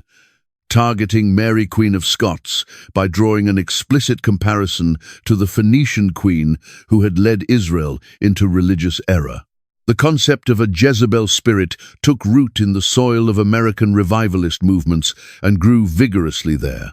Preachers describe this spirit as one that seeks to undermine men, particularly those holding positions of spiritual leadership. They warned their congregations to stay alert for its signs, patterns of dominance, manipulation, and seduction, all bound together in the image of a painted queen posing at her window. Camp meetings stretching across America's frontier featured passionate sermons about Jezebel's influence, hiding in the open, undetected. Women who wore too much jewelry or who spoke with too much confidence might be gently drawn aside for correction. The fear behind it was not simply the fear of female power, but something that ran deeper, the fear that genuine faith could be corroded from within by a corruption too subtle to see clearly. Contemporary evangelical literature extends this tradition, with books devoted to overcoming the Jezebel spirit occupying space on church bookstore shelves. These works tend to blend the biblical account with concepts drawn from spiritual warfare, producing a Jezebel far more supernatural in nature than anything described in the books of Kings. She becomes less a historical person and more a timeless spiritual archetype, the feminine face of defiance against divine order. In Christian art across the centuries, Jezebel appears at her window, frozen forever in that last moment before her fall. Medieval illuminated manuscripts render her tiny and distant, while Renaissance painters linger over the moral contrast, setting her beauty and finery against the violence that is about to erupt. Her painted face becomes a mask, and what Christianity has long warned lies behind such masks is darkness. Contemporary Christian films and novels still reach for Jezebel when they need a source of dramatic and moral tension. They tend to position her in direct opposition to Elijah, building a contest between feminine manipulation and masculine prophecy, between human scheming and divine truth. These modern versions typically smooth away the political complexity of her actual historical situation, concentrating instead on the moral lesson that her destruction is meant to provide. Yet, even within Christianity, new voices have begun to push against this long tradition. Female theologians have started re-examining Jezebel's story, asking honestly how much of her status as a villain owes to the fact that her account was shaped entirely by those who wanted her destroyed. They ask what portions of her story might read in a completely different light if the telling had originated with her rather than with those who celebrated her ruin. Jezebel in Islam and the Quran. Unlike many figures from the biblical world who find their way into Islamic texts, Jezebel is conspicuously absent from the Quran. That silence itself says something. Where figures like Solomon, David, and Moses appear as bridges connecting the traditions, Jezebel remains entirely within Jewish and Christian narrative. Her story finds no home in Islamic scripture. This absence creates a fascinating void. Islamic tradition honors many prophets that it shares with Judaism and Christianity, but it records nothing of Elijah's confrontation with Jezebel. The dramatic showdown at Mount Carmel, which stands at the center of the biblical account, simply does not exist in Islamic telling. When Islam speaks of Elijah, Ilyas in Arabic, the focus falls on his calling his people back to the worship of the one true God, and the royal adversary who opposed him goes unnamed and unrecorded. Had Jezebel found her way into Islamic texts, she might have taken her place among other women known for opposing prophets, figures such as Pharaoh's wife, who rejected Moses, or the wife of Abu Lahab, who strewed thorns in Muhammad's path. Instead, she remains entirely unknown to traditional Islamic teaching. When Muslim scholars examine biblical narratives not included in the Quran, they often explain these omissions as either corrections to corrupted accounts or as reflections of divine wisdom in selecting which stories are most necessary for faith. Though unnamed in Islamic scripture, echoes of her archetypal role, the powerful woman opposing God's messenger, do surface in Islamic folk traditions. Stories passing through those traditions warn of women using beauty and social influence to draw men away from righteous living. These cautionary narratives share thematic ground with Jezebel's story without borrowing directly from it. In regions where Christianity and Islam have existed alongside each other for long periods, the kind of cultural exchange that happens between neighboring communities has sometimes carried knowledge of Jezebel into Muslim communities. Parts of Lebanon, Turkey, and Egypt carry folk traditions that touch on her, blending her story with local material until the biblical specificity fades. She becomes simply a queen who defied God and came to a terrible end. Modern Muslim historians approaching the Bible from a critical and scholarly standpoint sometimes mention Jezebel when they are examining the northern kingdom of Israel. They treat her as a historical figure rather than as a spiritual example, noting the political complexities of her era and the cultural collision that her marriage to Ahab represented. These scholarly engagements view her through a lens of historical analysis rather than moral instruction. The absence of Jezebel from Islamic tradition creates an instructive point of comparison between the different ways religious traditions handle the same available material. Where Christianity transformed her into an ongoing spiritual threat, a timeless symbol of temptation and corruption, Islam simply moved past her. This difference illuminates how traditions select certain narratives and amplify them while allowing others to recede quietly from collective memory. For Muslims living in Western countries today, Jezebel frequently represents an unfamiliar reference point in the vocabulary of their Christian neighbors. When they encounter her name being used as shorthand for a manipulative or dangerously seductive woman, the biblical context behind that usage may be entirely foreign to them. The name carries no accumulated weight, no layered history, no significance at all, which stands in sharp contrast to the loaded meaning it carries in Christian discourse. This absence also means that Muslim women have been spared one specific avenue of religious criticism. No Muslim woman, regardless of how much power she holds or how controversial her choices, has ever had to carry the burden of being compared to Jezebel. The name could never be turned into a weapon against them the way it had been wielded against women in Christian contexts across so many generations. Perhaps what is most fascinating is how this entire situation reveals the deeply selective nature of sacred memory. Three faiths that share so many of the same stories and figures can diverge so completely when it comes to others. Jezebel, prominent enough to fill dozens of verses in the Hebrew Bible, powerful enough to stand against prophets and kings, simply disappears from the spiritual map the moment one steps from Christian tradition into Islamic understanding. Archaeology of Samaria and Jezreel. The spade uncovers what texts keep hidden. When archaeologists first broke ground at ancient Samaria in the early 1900s, they were not simply digging for pottery shards. They were searching for Jezebel's world. What they uncovered changed her from a villain in ancient writings into a woman who walked real streets and inhabited real palaces whose foundations remain standing to this day. Samaria sits atop a hill looking out over fertile valleys below. Its natural defensive position made it an ideal location for a capital city, and excavations brought to light massive stone walls dating back to the era of Omri and Ahab, Jezebel's father-in-law and husband, respectively. These were not rough or primitive fortifications. They were sophisticated constructions using ashlar masonry, finely carved stone blocks that speak of both wealth and technical skill. The biblical writer who recorded that Ahab built an ivory house was not exaggerating. Among the most breathtaking discoveries were delicate ivory pieces, hundreds of them, adorning furniture and walls throughout the palace area.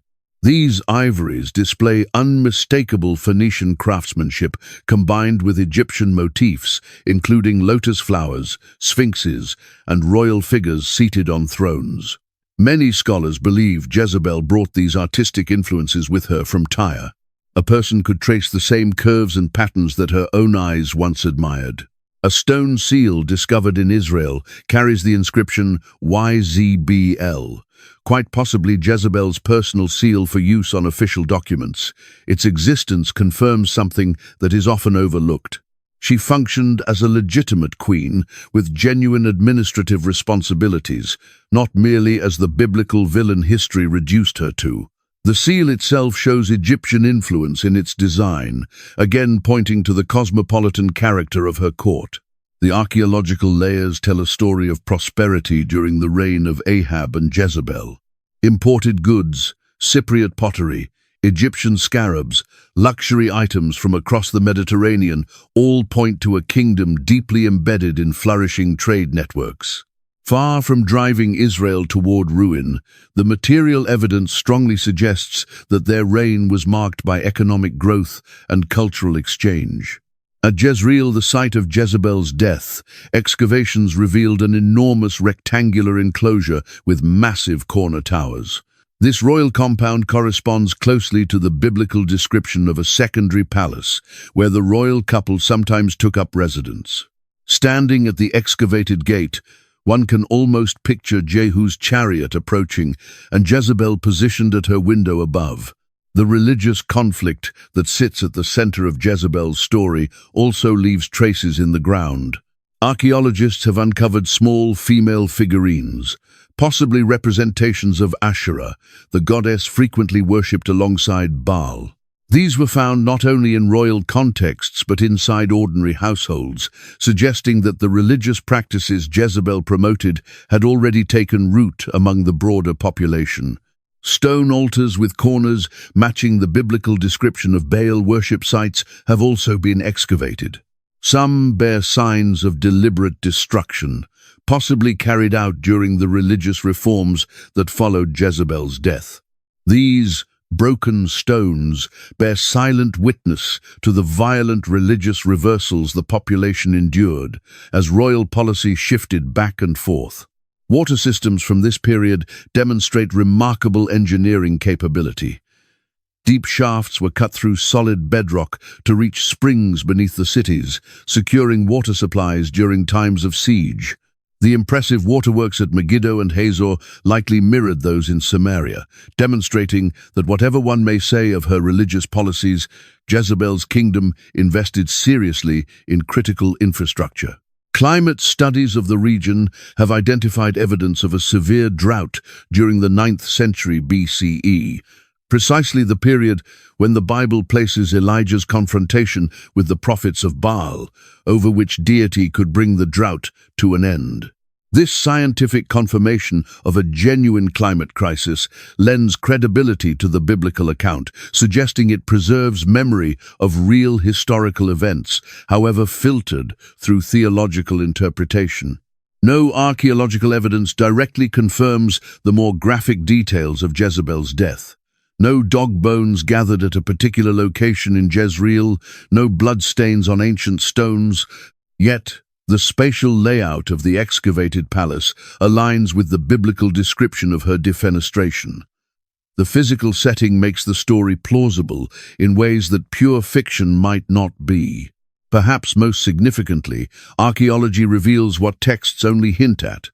Jezebel lived in a multicultural kingdom where Israelite traditions blended fluidly with Phoenician, Egyptian, and Canaanite influences. The material culture does not show rigid separations between belief systems, but rather a continuous interchange of ideas, art forms, and practices.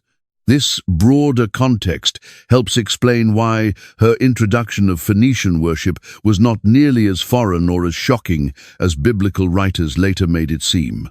When you hold artifacts from her era, a pottery shard, a stone weight, a fragment of carved ivory, you are touching her world directly.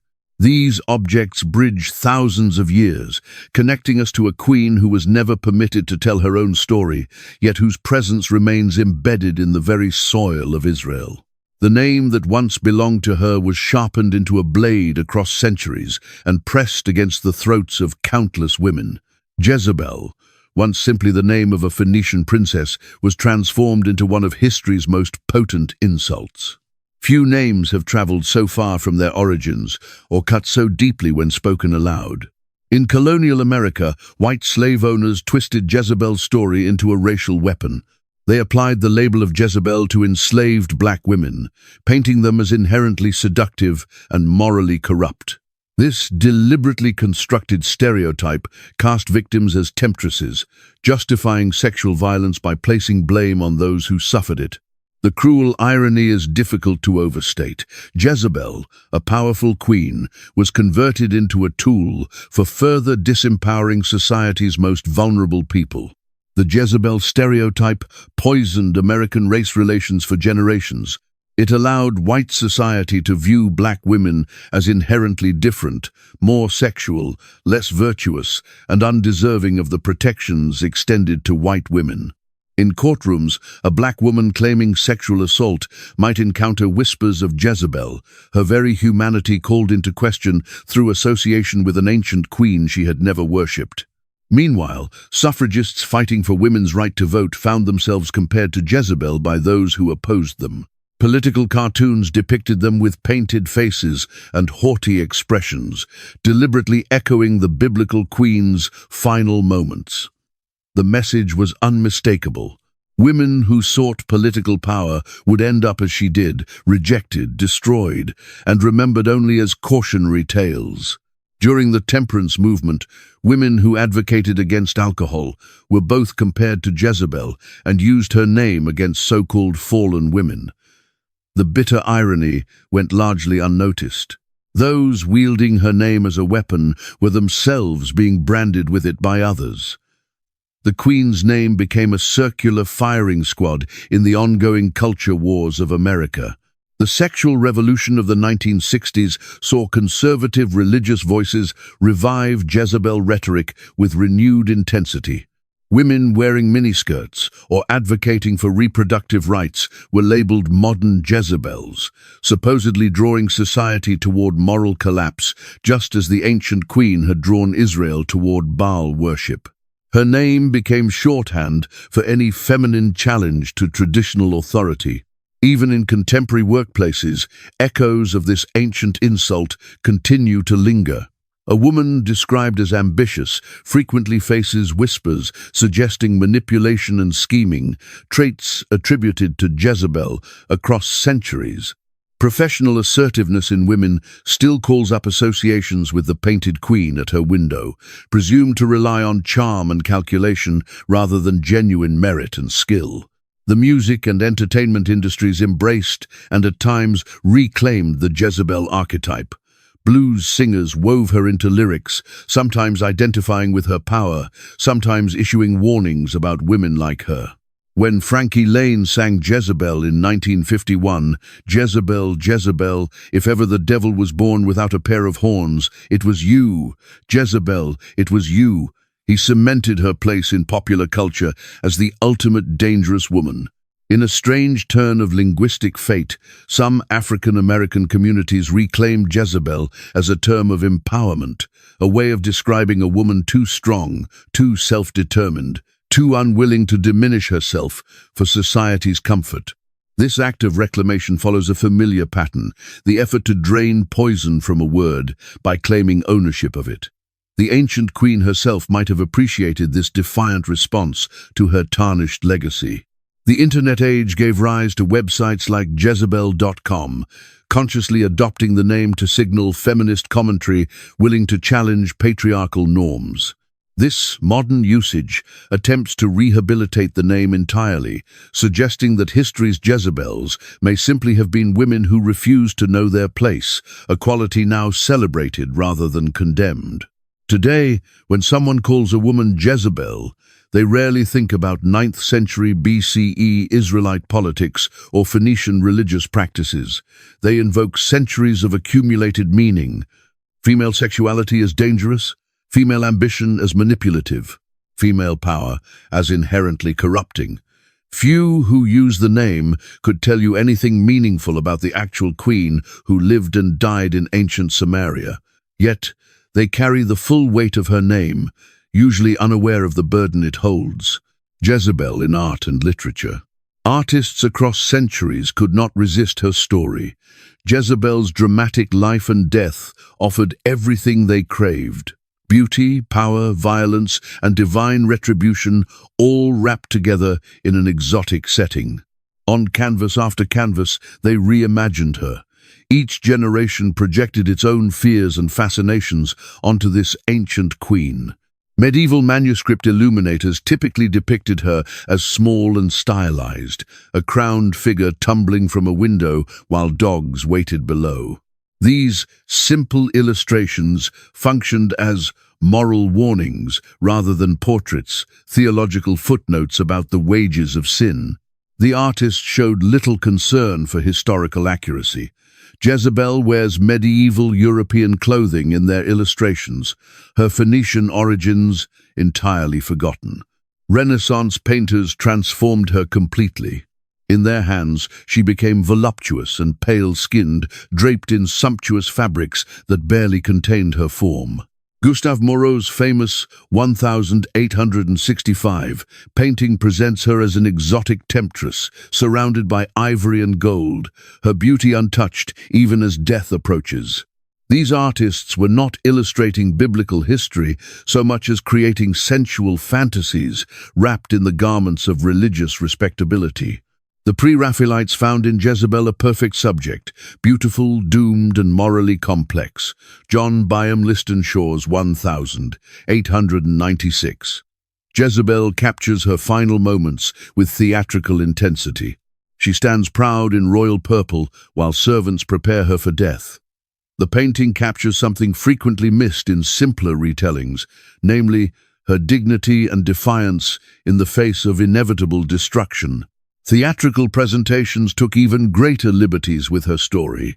When playwright Jean Racine wrote Athalie in 1691, he focused on Jezebel's daughter Athaliah, but his portrayal of the mother's lingering influence carried all the dread that European audiences associated with her name. The play's success helped to firmly cement Jezebel's reputation as the ultimate wicked queen in the Western imagination.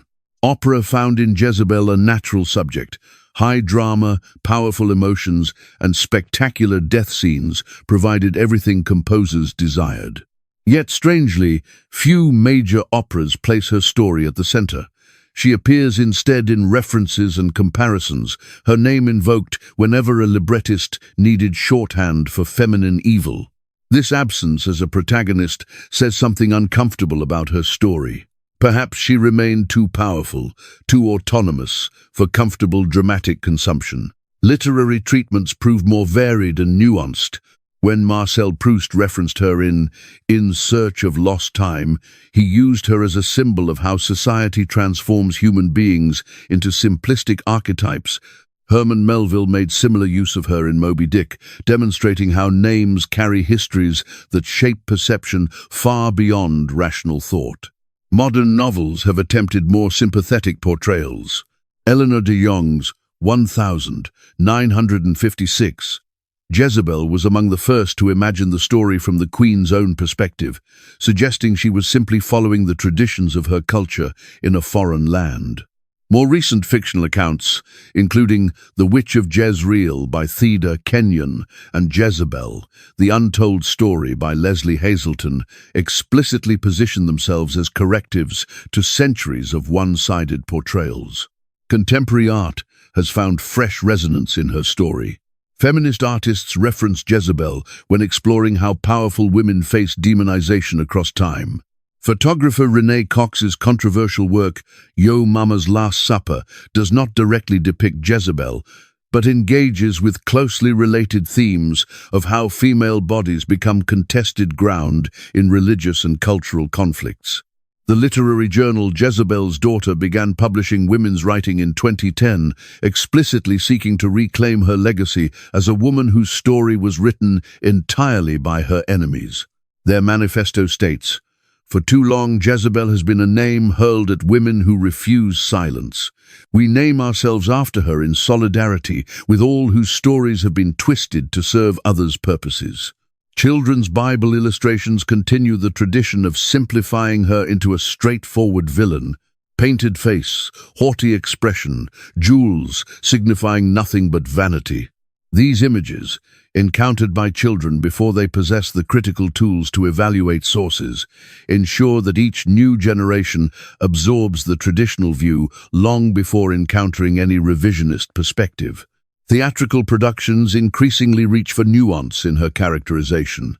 A 2018 off-Broadway play titled Painted imagined Jezebel's inner thoughts as she applied her makeup for the final confrontation, exploring themes of performance, power, and facing death entirely on one's own terms. The one-woman show received critical acclaim for humanizing a figure long reduced to caricature. Perhaps most revealing is how visual depictions of Jezebel reflect the beauty standards of their respective eras rather than any historical accuracy. From pale Renaissance ideals to exotic Orientalist fantasies to modern diverse representations, artists tell us far more about themselves than about the actual Phoenician queen. She becomes a mirror, reflecting each society's attitudes toward female power, foreign influence, and moral authority. In every brushstroke and every written word about Jezebel, artists expose the enduring human fascination with women who defy boundaries. Though her body was consumed by dogs, her image has been repeatedly resurrected, reinvented, and reimagined. Proof that a powerful woman, even one reviled in sacred texts, never truly disappears from cultural memory. Jezebel in pop culture. Her name sells magazines. In 1957, Jezebel appeared on newsstands, a publication featuring pin-ups and provocative stories that would seem tame by today's standards, but genuinely shocked conservative America at the time. The publishers knew exactly what they were doing. 3,000 years after her death, Jezebel still signified forbidden sexuality and dangerous allure. Music could not resist her powerful symbolism. When Frankie Lane's Jezebel topped the charts in 1951, listeners thrilled to lyrics describing a woman born with a heart of stone. The song's popularity spawned cover versions across genres, from Edith Piaf's passionate French interpretation to Shirley Bassey's dramatic delivery. Each singer found something different in the ancient queen's story. Iron and Wine's haunting 2005 song, Jezebel, took a far gentler approach. Who's seen Jezebel? She was born to be the woman we could blame. Make me a beast, half as brave, I'd be the same. These lyrics point towards something deeper, how convenient it is to have female villains who absorb our cultural shadows, allowing everyone else to appear more righteous by comparison. Hollywood discovered Jezebel's dramatic potential early. The 1938 film Jezebel, starring Bette Davis, does not actually retell the biblical story. Instead, it features a headstrong Southern belle whose behavior echoes the ancient queen's defiance of social norms. The title alone conveyed everything audiences needed to know about the protagonist's character. Television references to her have scattered across decades of programming. Whenever a manipulative female character surfaces on crime dramas or soap operas, other characters often mutter Jezebel under their breath. Writers rely on audiences to decode this shorthand instantly. No explanation needed for one of culture's most enduring insults. Comic books and graphic novels have occasionally reimagined her story. In one notable example, Neil Gaiman's Sandman series references Jezebel obliquely through characters who, like her, suffer for defying religious orthodoxy. These sophisticated treatments assume readers already recognize the pattern: powerful woman, religious conflict, violent downfall. The fashion industry embraced Jezebel as shorthand for seductive, confident styling. Makeup collections, clothing lines, and perfumes have all adopted her name to signal bold femininity. The bitter irony here is sharp. The real Jezebel's painted face and royal garments were markers of her dignity and status, not tools of seduction. Yet modern marketing transforms her final act of defiance into something as shallow as vanity. Internet culture gave birth to Jezebel.com in 2007, a website offering feminist commentary on news, politics, and pop culture. The deliberate choice of name repositioned the term, establishing the site as a voice willing to challenge prevailing narratives. Its popularity helped introduce younger generations to the ancient queen, typically framing her as misunderstood rather than villainous. Drag performance found rich material in Jezebel's dramatic potential. Drag queens performing under names like Jezebel Bardo or Miss Jezebel create shows that play with themes of exaggerated femininity, power, and defiance, often with knowing winks toward how society punishes women who refuse to conform. These performances convert ancient tragedy into contemporary empowerment. Halloween costumes labeled Sexy Jezebel surface in online stores each October, typically featuring vaguely biblical styling combined with heavy eye makeup and revealing cuts. These commodified versions strip away all historical context and political complexity, reducing a queen who challenged prophets and kings to mere aesthetic shorthand for female temptation. Romance novels frequently employ Jezebel as a character description or even a title. These books often follow women initially perceived as manipulative, who gradually reveal hidden depths and vulnerability. This narrative arc unconsciously questions the traditional view of the biblical queen, suggesting that women labeled as Jezebels might simply be misunderstood. Comedy sketches and stand-up routines invoke her when discussing double standards. Men get called assertive for the same behavior that gets women called Jezebel, one comedian observes, highlighting how ancient narratives continue shaping modern perceptions of gender. The laughter these jokes generate signals that audiences recognize the ongoing relevance of her story. Video games occasionally include Jezebel-inspired characters, typically sorceresses or corrupt queens who must be defeated. These digital incarnations perpetuate her role as an obstacle to overcome rather than a person worth understanding. Players defeat her without ever questioning whether history has treated her fairly. Perhaps most telling is how casually her name enters everyday speech. When someone calls a female celebrity a real Jezebel for behavior that would barely register criticism in a man, they unconsciously draw on centuries of gendered condemnation. The ancient queen becomes a conversational weapon, her complex historical reality buried beneath layers of moral simplification. The enduring presence of Jezebel in popular culture, from songs to websites, from fashion to films, reveals something important about collective memory. Historical figures who challenge fundamental social structures never truly die. They live on as warnings, as inspirations, as mirrors reflecting our own cultural anxieties about power, gender, and religious authority. Alternative histories. What if the dogs never came? Historians rarely pose such questions, preferring solid evidence to speculation. Yet, sometimes imagining different outcomes illuminates what actually happened. If Jezebel had prevailed, if Jehu's rebellion had failed, and her religious reforms had taken lasting root, our world might look startlingly different today. Had Baal worship become the dominant faith of Israel, the monotheistic tradition might have developed along entirely different lines, or possibly failed to emerge as a world-shaping force at all. Judaism might have evolved into a minor regional sect rather than a distinct religion. Without that foundation, Christianity and Islam might never have appeared. Three world religions, representing billions of believers across centuries, all potentially hinging on whether one queen's policies managed to endure. Religious scholars point to a fascinating possibility. Israelite worship was likely far more diverse and syncretistic than the biblical texts suggest. Archaeological evidence shows that many ordinary Israelites blended Yahweh worship with veneration of other deities, including Baal and Asherah.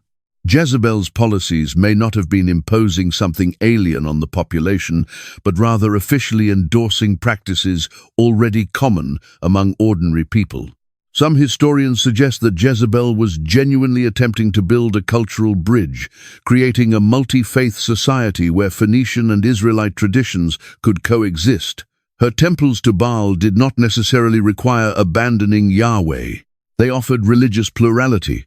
This vision of tolerance ultimately failed, replaced by Jehu's violent enforcement of exclusive Yahweh worship. Marriage alliances such as the one between Jezebel and Ahab were standard diplomatic strategy in the ancient world. Had their partnership succeeded in creating lasting peace between Israel and Phoenicia, the northern kingdom might have withstood Assyrian pressure for longer through stronger coastal alliances. Israel's fall and the consequent loss of the 10 northern tribes, one of the defining tragedies in Jewish history, might have been delayed or even avoided entirely. Economic historians note that Phoenician trade connections strengthened Israel's economy considerably. Jezebel's cultural background included deep familiarity with Tyre's sophisticated commercial networks. Had her influence continued through her descendants, Israel might have developed stronger ties to Mediterranean trade, becoming more cosmopolitan and less vulnerable to inland empire builders. The prophetic tradition that defines so much of biblical literature emerged at least partly in opposition to royal policies, particularly those of Jezebel and Ahab.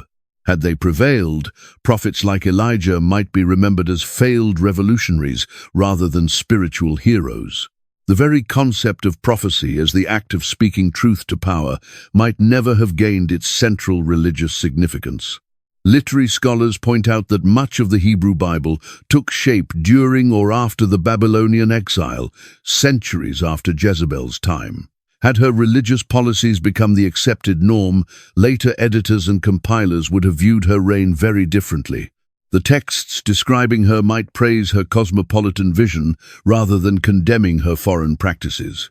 Perhaps most intriguing is considering how women's roles might have evolved along different lines. Phoenician culture generally afforded women higher social status than ancient Israel did. Had Jezebel established lasting influence, Hebrew society might have developed different gender norms altogether. Women's participation in religious and political life might have expanded rather than contracted over subsequent centuries. The very concept of idolatry, so central to Jewish, Christian, and Islamic thought, gained much of its definition through opposition to the practices Jezebel supported. Without this defining struggle, monotheistic religions might have developed more visual and symbolic expressions of faith, rather than emphasizing abstraction and textuality. Our understanding of what constitutes proper worship might be unrecognizable today. Military historians note that the coup succeeded partly due to external support from Assyria, which was eager to weaken Israel. Had Jezebel's descendants maintained power and continued Phoenician alliances, different regional power balances might have emerged. The geopolitical map of the ancient Near East, and consequently of world history, might have unfolded along entirely different lines.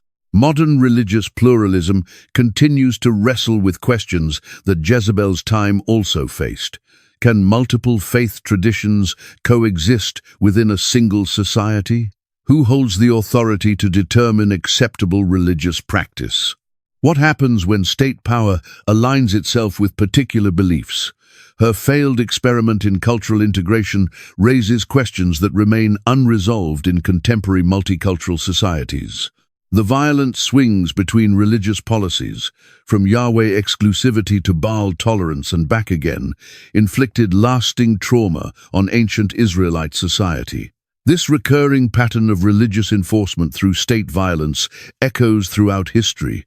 One wonders whether Jezebel's approach, had it prevailed, might have established different precedents for managing religious diversity.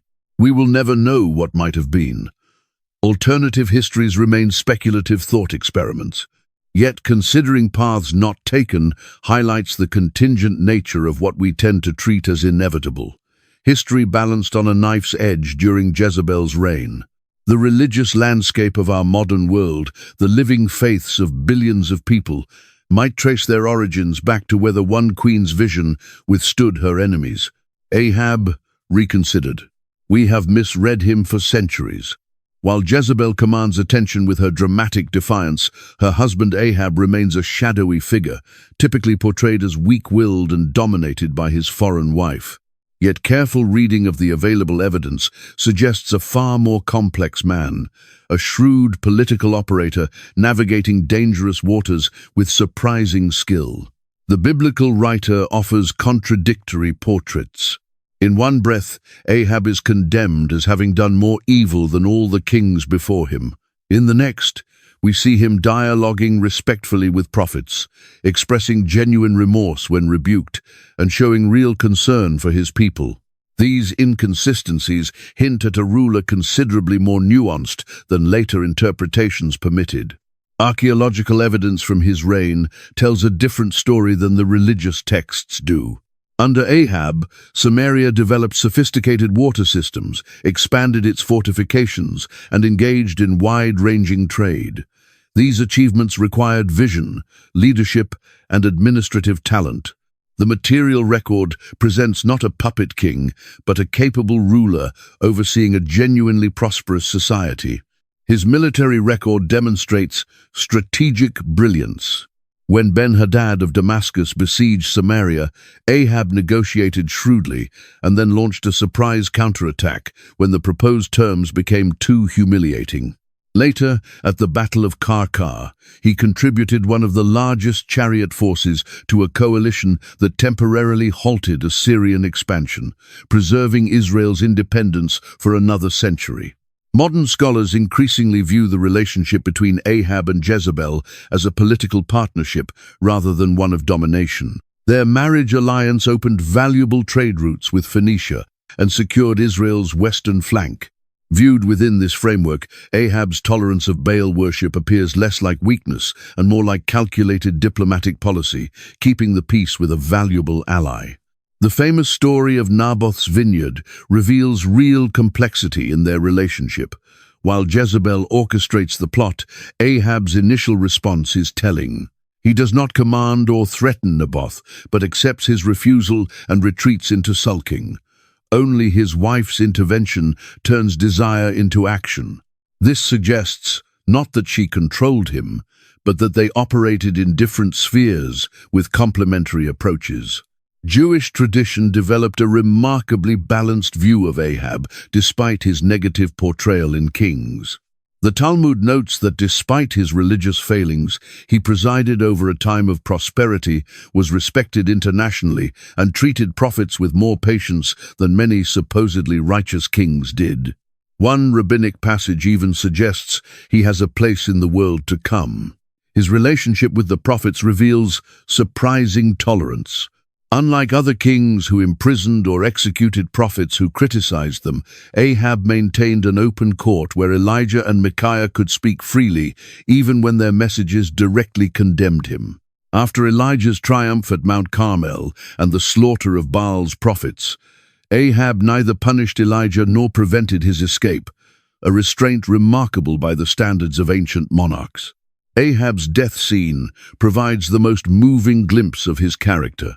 Warned by Micaiah that the battle would claim his life, he nonetheless led his troops personally rather than sending others in his place. When mortally wounded by an arrow, he ordered his charioteer to prop him upright, facing the battle, so his troops would not lose heart. He died at sunset, having stood bleeding for hours to preserve his army's morale. This is hardly the act of a weak man. Modern political analysis might view Ahab as a pragmatist caught between fundamentalist factions. Facing zealous Yahwists internally and powerful Phoenician allies externally, he attempted to balance competing interests through religious tolerance and cultural openness. Like many moderates throughout history, he satisfied neither extreme and was judged harshly by the faction that ultimately wrote the historical record. His son Ahaziah reigned just 2 years before dying in an accident. His second son Joram ruled for 12 relatively stable years before Jehu's revolt, suggesting that Ahab had established institutions stable enough to outlast him. This legacy of governance contradicts the biblical portrayal of a kingdom teetering on the edge of collapse due to his religious policies. Perhaps most telling is how Ahab appears in sources outside the Bible.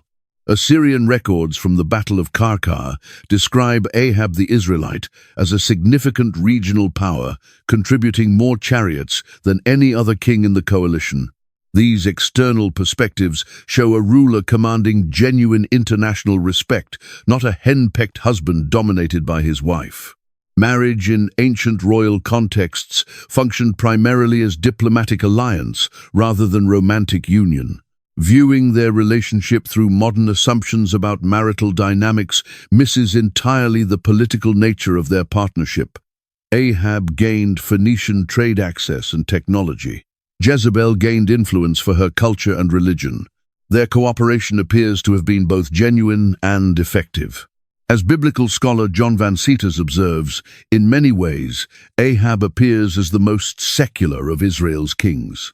Perhaps this worldliness, this focus on practical governance rather than religious purity, explains why religious texts treat him so harshly, while archaeological evidence points consistently toward administrative competence. Like many leaders whose priorities centered on stability and prosperity rather than ideological purity, his legacy suffered in texts written by those with fundamentally different values. The picture emerging from this reconsideration is not that of a saint wrongly maligned, but of a pragmatic ruler navigating genuinely complex political realities. Ahab's tolerance, viewed as weakness by biblical writers, might instead reflect calculated governance of a diverse and demanding kingdom. His willingness to accommodate different religious practices, far from marking him as Jezebel's puppet, suggests a ruler who understood that stability sometimes requires compromise. In the final accounting, Ahab stands revealed not as the shadowy consort of a dominant queen, but as her equal partner in a political alliance that brought both benefits and consequences to ancient Israel. Their story reminds us that history's simplest judgments so often obscure the complicated reality of those who lived, loved, ruled, and died in times very different from our own. The God who did not forget. The story begins and ends with Yahweh. Before Jezebel drew her first breath in Tyre, before Ahab ascended Israel's throne, the prophets were already speaking of one God who would tolerate no rivals. After her bones lay scattered in Jezreel's dust, after her name had become synonymous with defiance, that same God remained, watching, remembering, shaping history with patient hands. Ancient Near Eastern religions typically tied deities to specific places. Baal ruled storms in Canaan. Marduk held sway in Babylon. Ashur dominated in Assyria. Gods remained within their territories, powerful locally but limited geographically. Jezebel likely arrived in Israel carrying this worldview, bringing Baal not to replace Yahweh, but to stand alongside him in his land. What she encountered was something fundamentally different. A deity who claimed dominion not merely over Israel, but everywhere.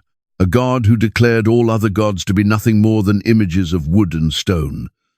This universal claim made compromise structurally impossible. Where polytheistic systems absorbed new deities with relative ease, Yahwism's exclusive demands created inherent conflict with her Phoenician practices from the very beginning. The drought that struck during her early years in Samaria forms a pivotal moment in this theological confrontation. For 3 years, no rain fell. This was a direct challenge to Baal, the god of storms and fertility. When Elijah finally called fire from heaven at Mount Carmel, the central issue was not merely which deity existed, but which one actually controlled nature itself. The thunderstorm that followed Baal's defeat carried symbolic weight far beyond mere weather. Prophets like Elijah and Elisha were not simply court critics or social reformers. They claimed to speak directly for Yahweh. This prophetic tradition represented something unprecedented in ancient religion, individuals standing outside temple or palace structures who declared divine messages that frequently contradicted official policy. Jezebel recognized them as threats not only to her religion, but to the very concept of royal authority itself. The biblical narrative frames her persecution of Yahweh's prophets not as ordinary religious intolerance, but as active rebellion against divine sovereignty. By silencing those voices, she was not merely implementing state religion. She was challenging Yahweh's right to speak through chosen messengers. This direct confrontation, the act of cutting off God's voice, escalated what might have remained cultural tension into full cosmic conflict. Names carry immense significance throughout the biblical account. Jezebel means, "Where is the prince?" In Hebrew, possibly a deliberate wordplay, suggesting "Where is Baal?" Her own name becomes a theological question, one answered decisively when Baal proved unable to save her from Jehu's coup. Similarly, Elijah means, "My God is Yahweh," making the prophet's very identity a living declaration in the religious struggle. The violence marking her downfall reflected ancient understandings of divine justice. Jehu's bloodbath, eliminating not only Jezebel, but all of Ahab's descendants, was not viewed as political brutality, but as divine cleansing. When dogs consumed her body, leaving only skull, feet, and palms, those who witnessed it saw not random scavenging, but precise fulfillment of prophecy. Every detail reinforced the same message: Yahweh remembers promises and executes judgment. Later Hebrew prophets drew theological meaning directly from her story. Hosea, writing a century after her death, described Israel's unfaithfulness using imagery of an adulterous wife, drawing implicit comparison to Jezebel's influence. Ezekiel expanded this metaphor, describing Jerusalem as a faithless bride.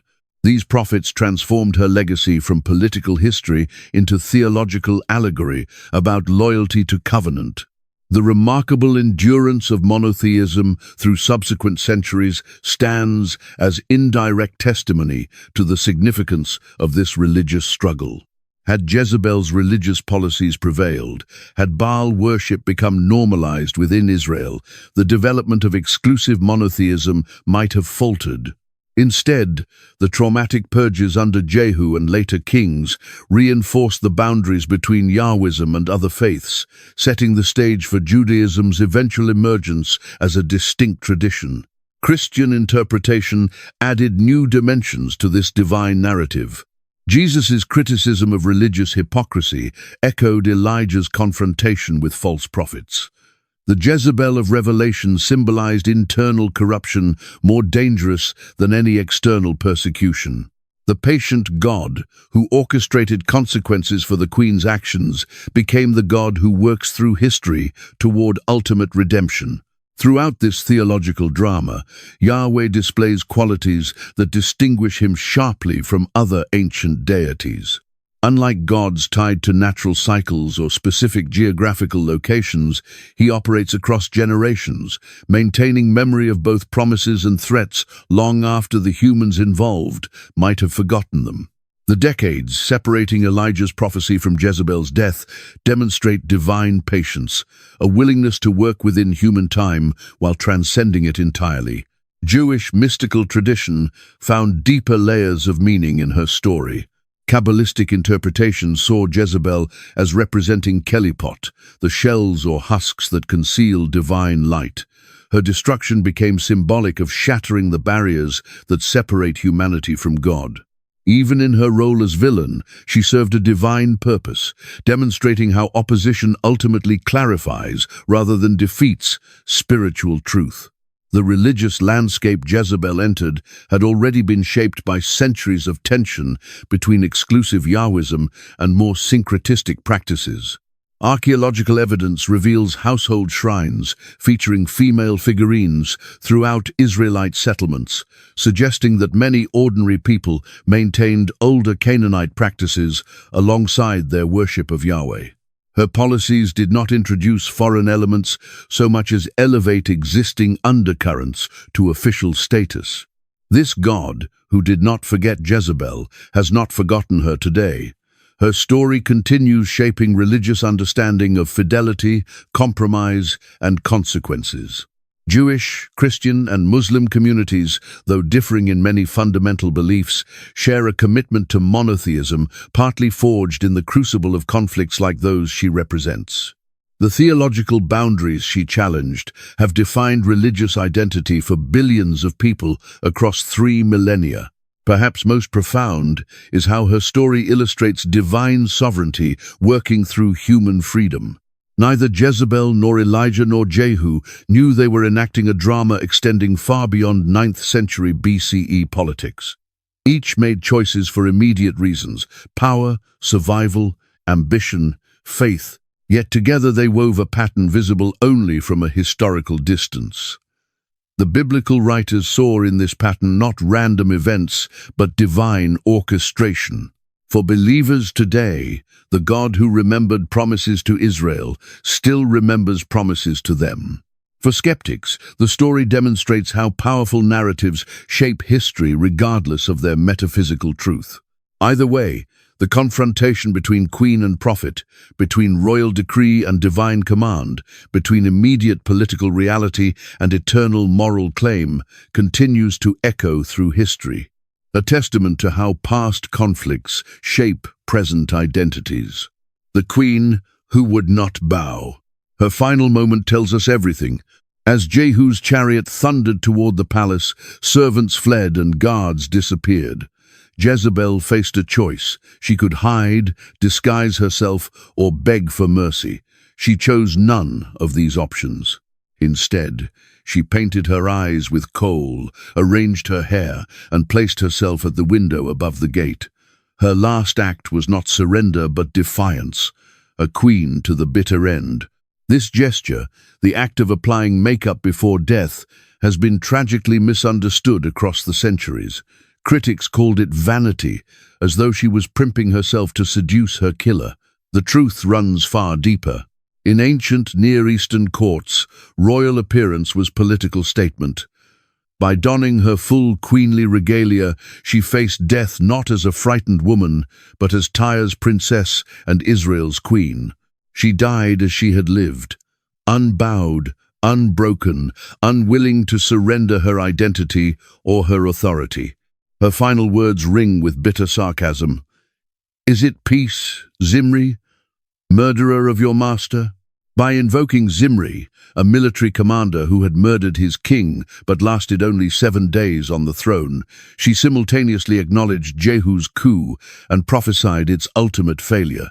Even at the very threshold of death, she spoke not as a victim, but as a royal voice pronouncing judgment on a pretender.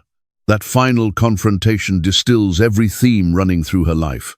Born to rule in Phoenicia, she never accepted relegation to ceremonial status in Israel. While biblical authors condemned her independence, it reflected her upbringing in Tyre's cosmopolitan court, where royal women exercised genuine power. What Israel perceived as transgression, she understood as birthright. Running through her entire story is a thread that often goes unnoticed: consistency.